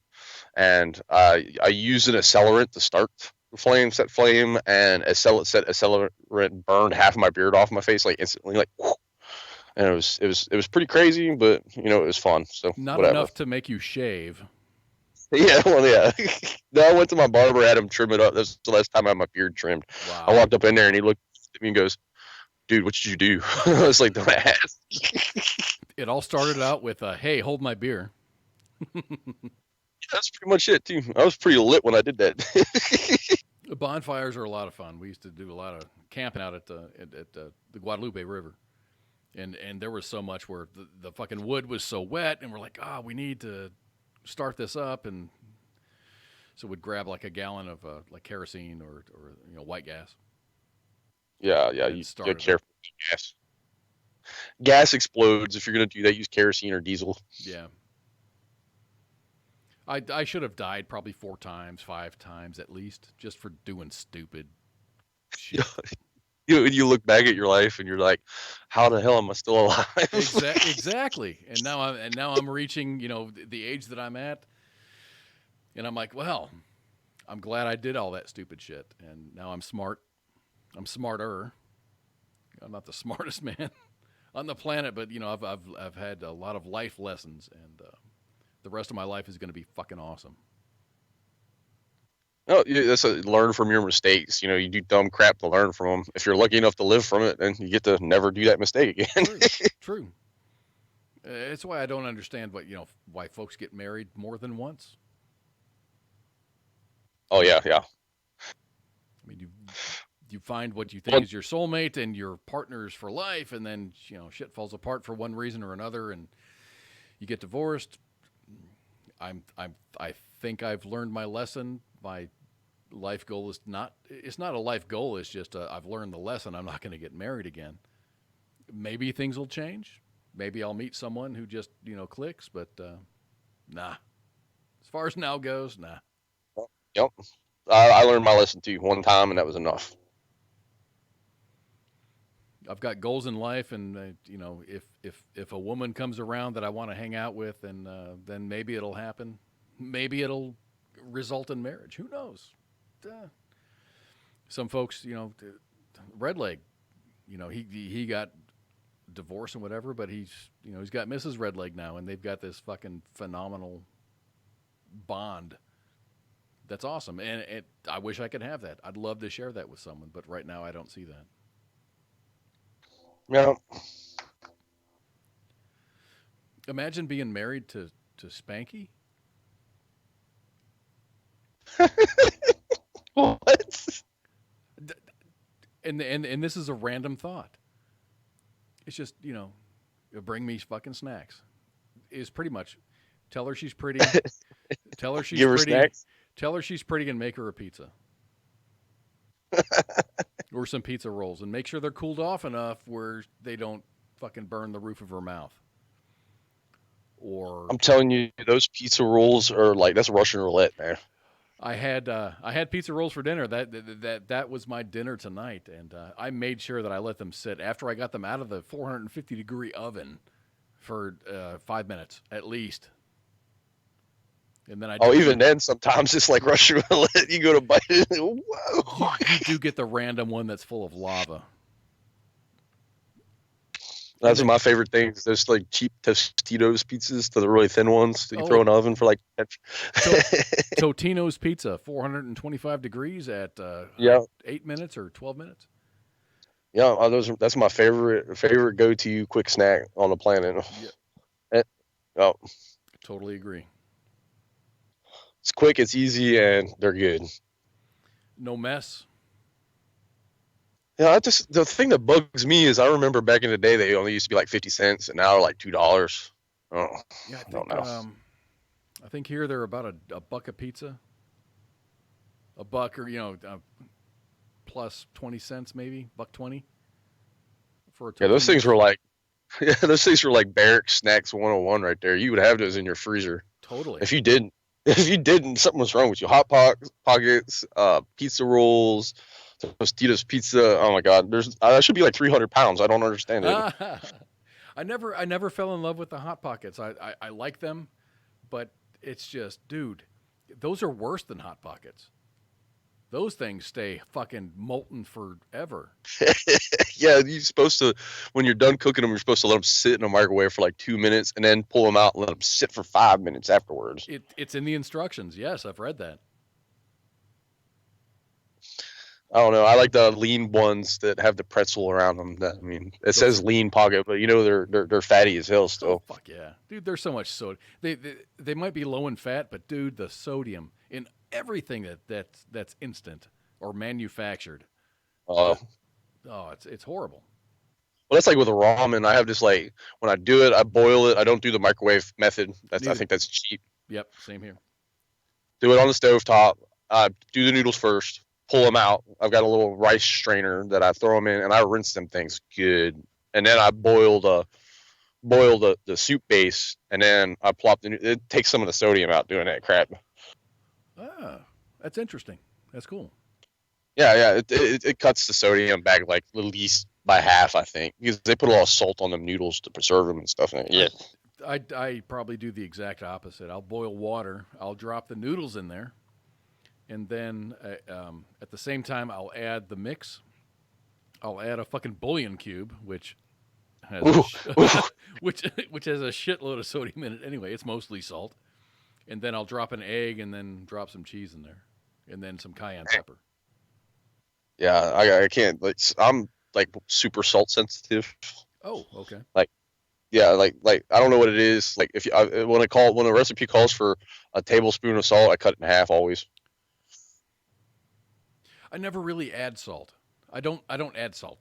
And then if I'm tasting it and I don't like the way that it tastes and it needs salt, then I'll add salt. But for the most part, I don't add salt to shit. Except for eggs. If I'm frying an egg, it's got to have salt. Yeah, salt and pepper. Oh, Allie's here. Joe Crabe's here. What's up, everybody? we got into the food porn. Everyone started showing up. No kidding. Talk about food. I saw a video today. You deep fry baby back ribs, and apparently they're delicious. Deep fried ribs. That I never would have. You don't bread it or anything. You just drop the ribs up in there and you cook them like that. And I was like, apparently it's good. I don't know. I mean, I like deep fried turkey, so I'm gonna try these ribs one day. I like deep fried pretty much anything. I'm gonna actually fry some pork chops this weekend. I've got a recipe for pork chops, so I'm gonna try that. Do you do the boneless pork chops? Or do you do the ones with the bone in it? Bone in. Always bone in.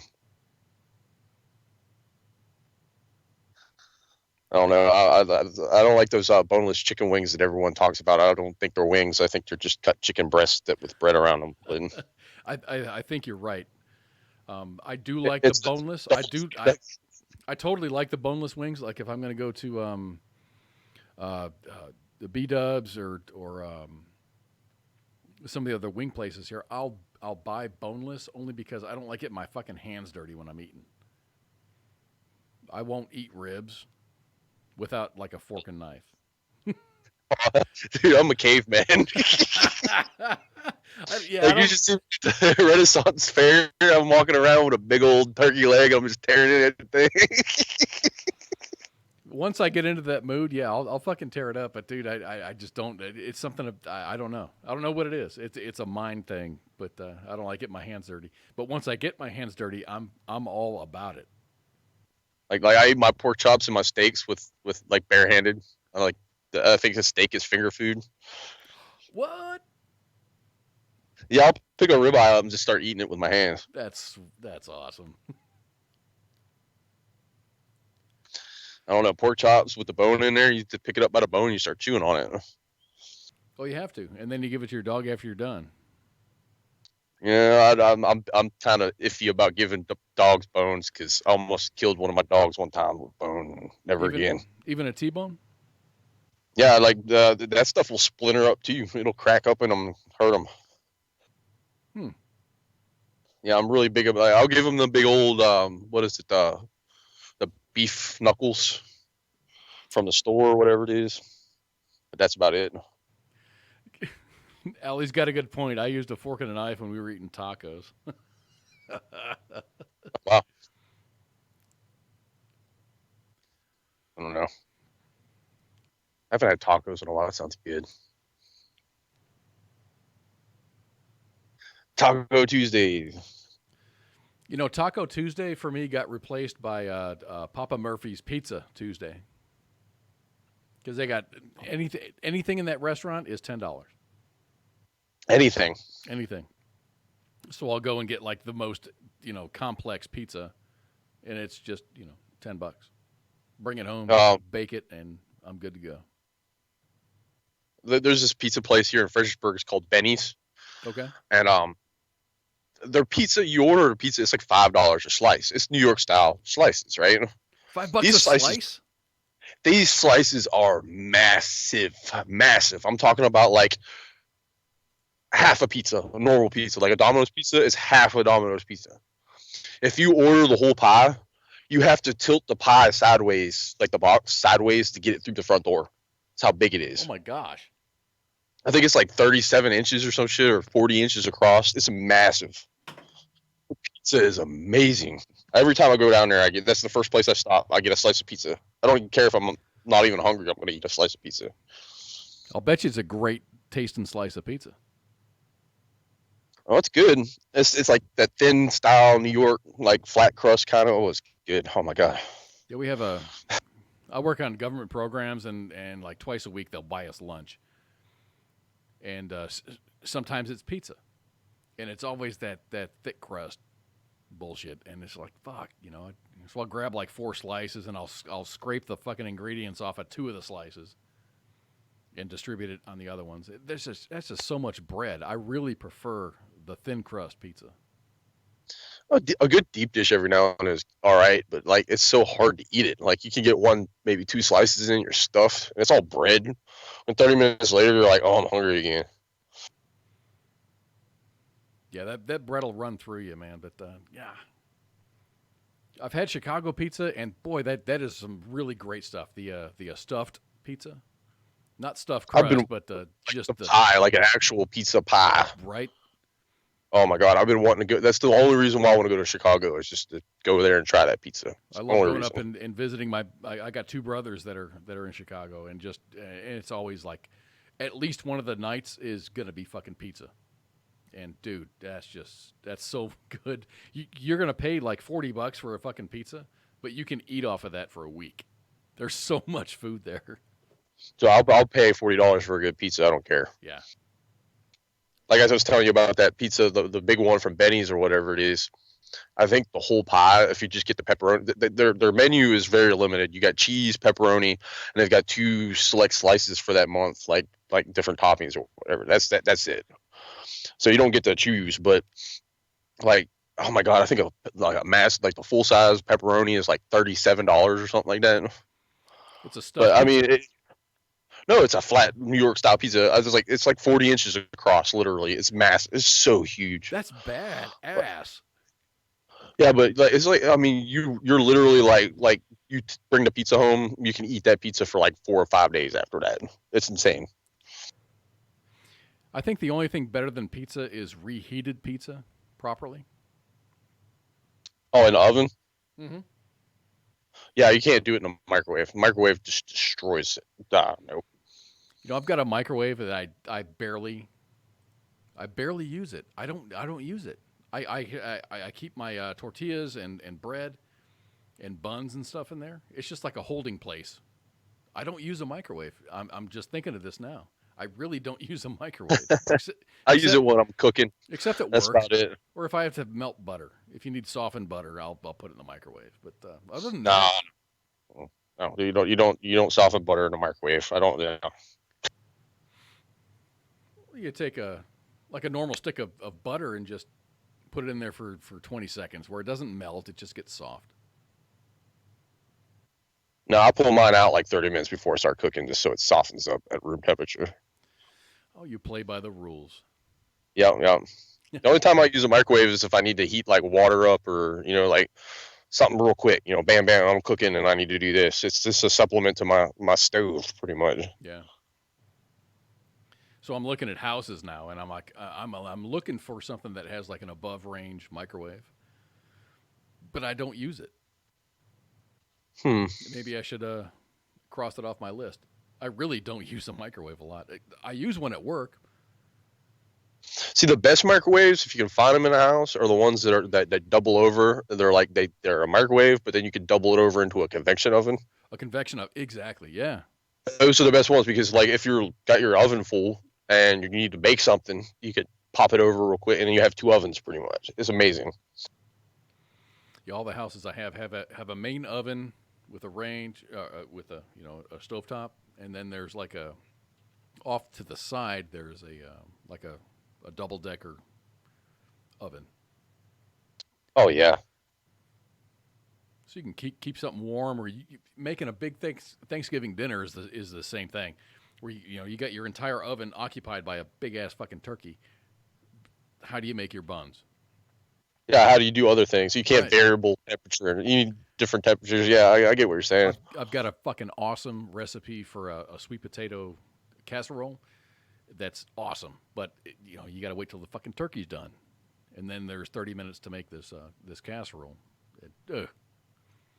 I'm thinking That's the problem I have when I make homemade pizza here. It's like I got to do one pizza at a time. I can't just like jam them in. Like if I had 2 ovens, it was like be boom boom. I'd be able to do 2 pizzas at the same time. and here's an idea. I think WTF Nation Radio needs to make like a WTF cookbook, and just have. That'd be awesome. I'm sure Spanky has recipes. I know Mom has recipes. Spanky has a friend.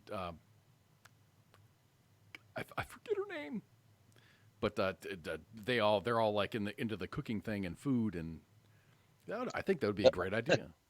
Hell, even Godzilla has recipes. Godzilla can make some fucking pizza pockets, man. What do you think Godzilla's favorite fucking snack is? I don't know. That'd be a hard one. Probably like atomic fire sauce. I don't know. There you go. There you go. Fish and chips. Fish and chips. Yeah, the ships, like the shipping ships. The big container. Fish and ships.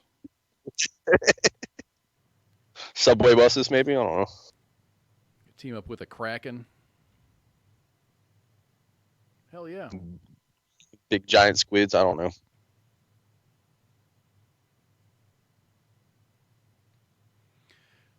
You ever wonder what owl eats? Like, he's in the Pacific Northwest area, so I imagine he snacks on tree bark. Maybe maybe some granola. Some what's that stuff? God, I can't even think of it. That what's that seed stuff that I can't remember. Everyone eats it. I can't remember. Flax? Maybe. Flax. It's got to be flax. I used to joke about the benefits of flax, and this is to my very holistic ex-mother-in-law. And for a Christmas present, I actually sent her like a 5-pound bag of flaxseed. Apparently, flaxseed's good for lactation. Right. Which is not what my ex-mother-in-law was doing. But apparently it was totally a joke. Another year I sent her, she's a in the prepper mindset, but she's not a prepper. So I ended up buying, it was like a $200 or $300 pack of pre-made meals, the prepper meal, like MREs. Oh, like the little Patriot packs or whatever they call them. And I sent that to her for Christmas, and she fucking loved it. And I sent that as a joke. Those things are expensive. Yeah. Yeah, for $300, I think there was 50 meals or 70 meals, something like that. 75, maybe.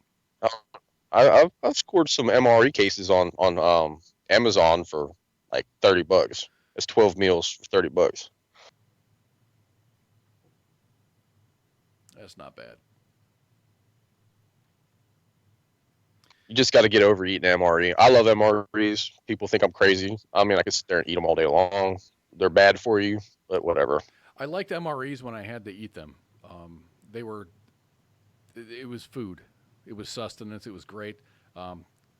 10 years after I ETS'd, I went and actually contracted, and I was at Fort Benning, and we had a very busy day, and they threw us a bunch of fucking MREs, and I'm like, oh, this is great. It's awesome because when I was in the Army, it's like we had chicken a la king, and there was that your basic 4. You're going to get one of 4 MREs. Yeah, like Chili Mac. You're right. Something Chili else. Mac, chicken a la king, and 2 more. But now they're Salisbury steak. Salisbury steak is one of them. But now there's the beef patty. Now there's like options. I mean, there's a lot. Yeah. Oh yeah. I actually looked them up a while back. Like someone was telling me they've got like, I think it's like they got menu A, B, C, and D. I don't quote me if I'm wrong. I've been out of the military for a good minute, but Right. I mean that's insane. And now they have I heard there's a pizza one coming out.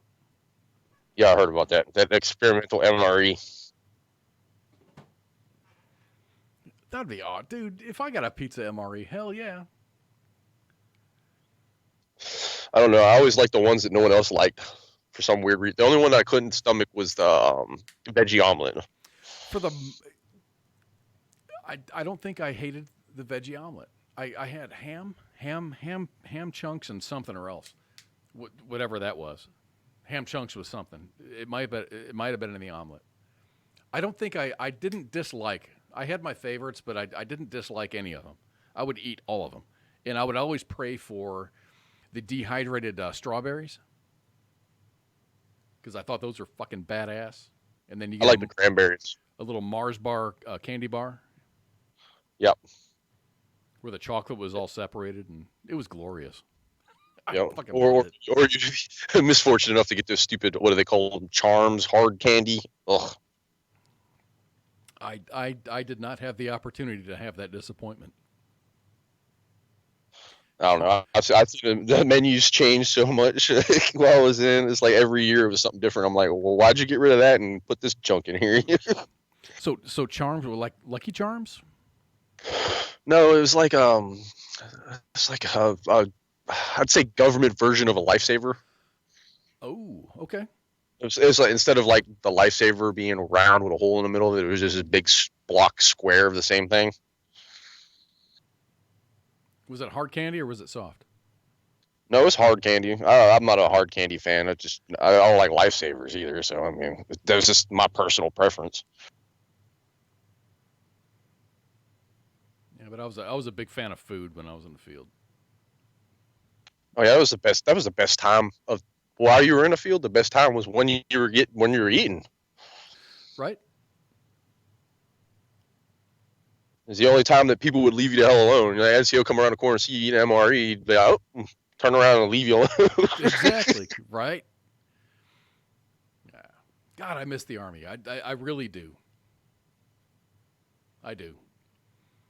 Even after, when I was out for 10 years and I went back and contracted for, and I was assigned to an Army unit, it was difficult for me to fathom how much more bullshit that they were going through. And how young the senior leadership was another shocker. Oh, yeah. I don't know. I mean, I've seen the Army change so much in my 10 years while I was in. That's the reason why I wanted to get out, because it started getting stupid with all the sharp training every, 3 days and shit. I just love it, man. I'll always have a place in my heart for any service member. It doesn't matter what branch you're in. To go through the daily shit that you go through, not just the mission. The mission is the mission, but all that fucking side bullshit, dude. You have my sympathy. You have my respect. Yeah. It's not an easy life. So hey, tomorrow night is Saturday, and we have a Saturday Night Savagery. You want to give us a little info on what y'all are going to talk about? We have a guest tomorrow night. Hold on, give me a sec. Let me bring my sheet up here real quick. We have author J.P. Willie, an active duty sergeant first class in the U.S. Army, to talk about his debut book, Blood in the Woods. It's a horror book. Should be quite interesting. I can't wait to actually talk to this guy. I'd like to read that book and just see how twisted this man is in his mind. Oh, yeah. I mean, his favorite author is Stephen King, so I'm pretty sure it's pretty a decent book.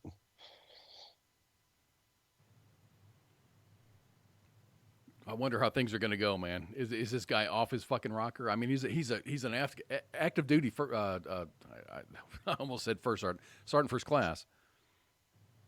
Yeah, I mean, I've never personally never heard about him. I can't wait to talk to him and get some information about it, and I would definitely like to get a copy of the book and read it.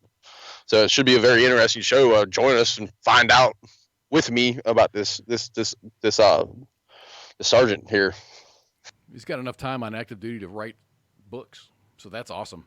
I think that's great. I knew a few guys that were published authors while I was in. It takes a lot to actually write a manuscript of whatever genre. My ex-wife was actually writing a book the entire time that we were married. We were married for 17 years, and she never finished it just because it never.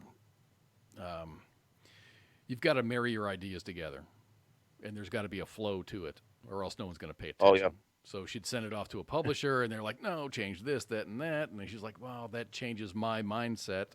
So I'll get back to you. So it's a back and forth. So it'd be great. I've been working on my own book for 5-6 years now, and I'm never happy with it. Every time I turn around, I'm rewriting the damn thing. Sweet. I'll read it. Maybe one day. So what does the rest of the week hold in store? Let's see. Well, the rest of the week. Oh, one sec. We got let's see, Sunday, Monday. It brings us back to Monday. We've got the Monday edition with Ice and Flash. Tuesday, you got Tied Up Tuesday with Minx, and I totally forgot about Monday. We got Artillery Round Tumbler guys coming in. I'm so discombobulated right now. They've been on a show before. They do these really awesome mugs that look like artillery round shells. They're custom made, handmade, and they look like munitions pretty much. They're going to talk about that. And let's see here. Their Facebook page is Artillery Tumblers, facebook.com/Artillery Tumblers. And let's see, go back through the week. We got Tied Up Tuesday with Minx, Gray Cloud. Wednesday, that's sometimes we'll have the WTF gaming guys on there. You check that out. KJ. KJ, yeah. KJ and Hodor is one of his guys that runs with them. They're hilarious. Thursday, you've got Sergeant's Time with Ice, and is it Al is with him right now? Al is with him now, yeah. Okay. But you'll have And, Doc Madness will be there. Doc Madness. Oh. And then Friday, it brings us right back to Friday Night Freedom. And that's pretty much the gist of it right now. And don't forget to check out War Horses for Veterans. Definitely check them out. And that's it, I think. Guardian Overwatch. Project Overwatch. Project Overwatch, is it? Yes, I forgot about that. Sorry. Yeah, check out the sponsors. Check them out. I don't know. Am I forgetting something? I don't know. War Horses for Veterans has some kind of competition coming up. It's like a CrossFit. Oh, I've seen that. Yeah. And it would be interesting great. to check It would out. be great to get those guys back on the air to explain exactly what that is. But it kind of looks like a CrossFit competition. War Horses for Veterans. Fuck yeah. The horses out there. Jay Reddy's always posting pictures of these horses. Oh my God, they're amazing. I need to go out there so bad. They've got a new one. His name is Patriot. Have you seen that video? Is that the one that was kicking real hard? Yeah. When I look at this horse, I think the first thing that comes to mind is Billy Ray Cyrus, only because the horse has a mullet. The horse has a mullet. Its mane is very blonde at the base, and then it becomes black at the tips. And I'm like, dude, this fucking horse has a mullet. And apparently, it's a wild horse. apparently the horse is very large, and it's given Jay Reddy a little bit of a problem, but he's going to get over it. And the horse is just going to be into the inventory of the awesome horses that you can go and ride at War Horses for Veterans. If you're a combat veteran, you submit an application at warhorsesforveterans.com, and you can go with your squad or your platoon, and they'll take you in. Your airfare is paid for. Your food is paid for.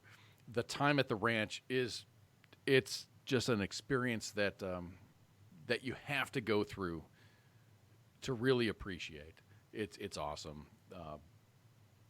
The Browns are a very gracious family, and they're providing an awesome service for our veterans. And it's located in Stillwell, Kansas. So you'll fly into wherever you're from. You'll come into Kansas City. They will pick you up. They'll bring you to the ranch. You'll do your thing. They'll take you to your hotel, and it's paid for, dude. When I went last year, my financial burden was $26, and that was to park my car at the airport here in Dallas.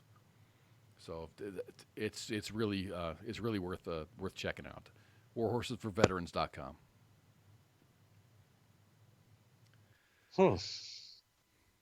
That means you too, man. Oh, I'm trying to get out there. Trust me. I'm trying to. I would love to see it. We're gonna- Jay Reddy's always telling me about it, and I'm so jealous. He gets to go out there all the time. Dude, Jay Reddy relocated his ass from fucking Florida, from the beach to Kansas City, to be close to where this operation is. That's how awesome they are. I can't wait to go back. I really can't wait to go back. Almost brings a tear to my eye when I think. I'm thinking, of all the experiences that I had there, I can't put my finger on the best one. It's just the entire thing was fucking awesome. Whether it's waiting in the fucking in the lobby for a ride to the ranch, or riding the horses, or handling the horses, brushing the horses, whatever. The entire thing, eating. I can't say this is. I hear the food out there is amazing. Oh, absolutely, absolutely. It's really amazing to me that the Browns aren't 500 pounds each. There's so much good food out there.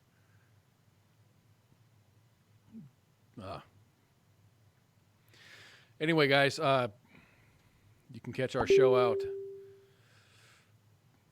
5 nights a week, but it's going to be 6 nights a week soon. Soon. I'm going to do a Sunday show. I got to get all my ducks in a row. I need a co-host. I need graphics, and Sunday's going to happen. Wednesdays are Donza Day. Every other day, you can catch our show. It starts at 8 o'clock p.m. on Eastern Time. And all the shows run for 10 hours. When KJ gets his stuff back up and running, we're going to have a lunchtime show. On Wednesday evenings, he has WTF Nation Gaming. If you haven't liked them on Facebook, you should if you're a gamer. And it's been a very awesome privilege to be here for y'all. And I think we're going to sign off, man. Yeah, thanks for tuning in. Definitely, I appreciate y'all listening. If you sat here and listened to us the whole time, and it's an honor to stand in the place of the wonderful, beautiful, my favorite stepdaughter, Minx. She's out saving the world. So I guess we're gonna tomorrow night. Tomorrow night is Saturday Night Savagery, and that's where we're gonna be.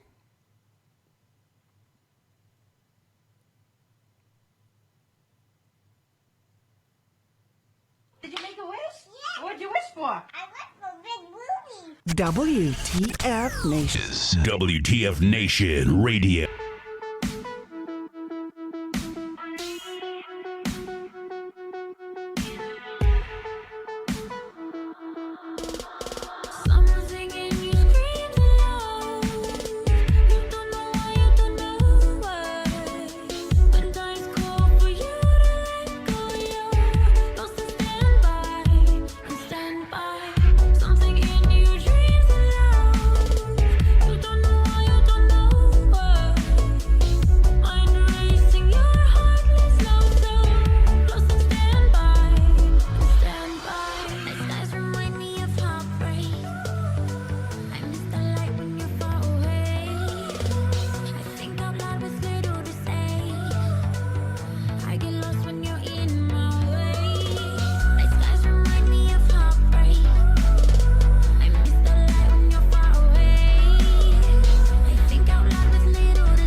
WTF Nation Radio.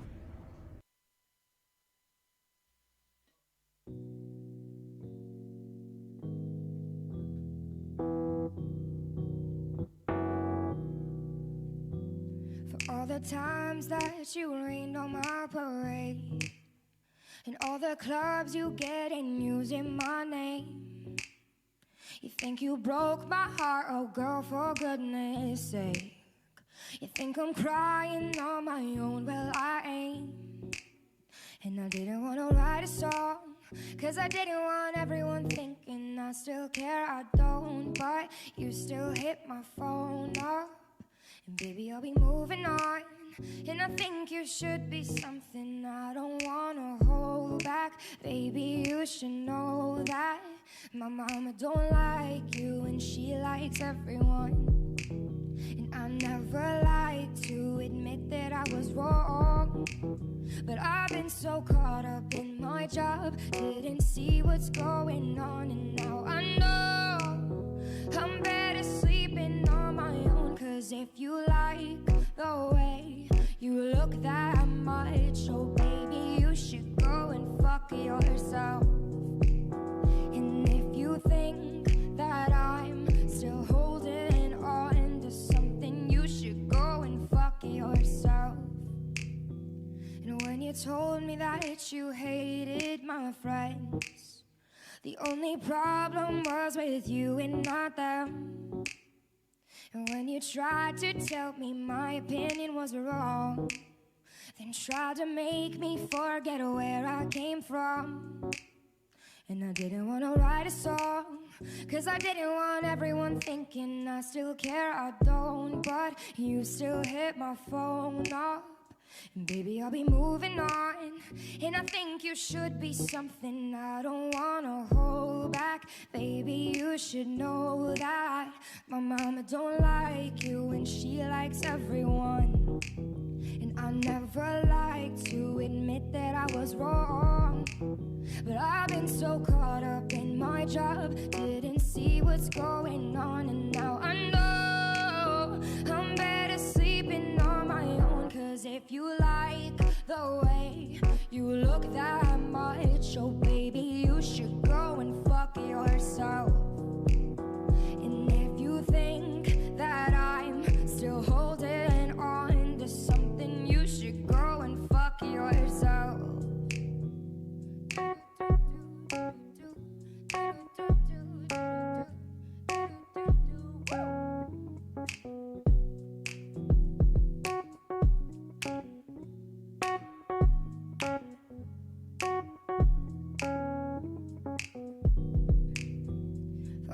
Times that you made me feel small, I fell in love, now I feel nothing at all. I never felt so low when I was vulnerable. Was I a fool to let you break down these walls? Cause if you like the way you look that much, oh baby, you should go and fuck yourself. And if you think that I'm still holding on to something, you should go and fuck yourself. Cause if you like the way you look that much, oh baby, you should go and fuck yourself. And if you think that I'm still holding on to something, you should go and fuck yourself. Cause if you like the way you look that much, oh baby, you should go and fuck yourself.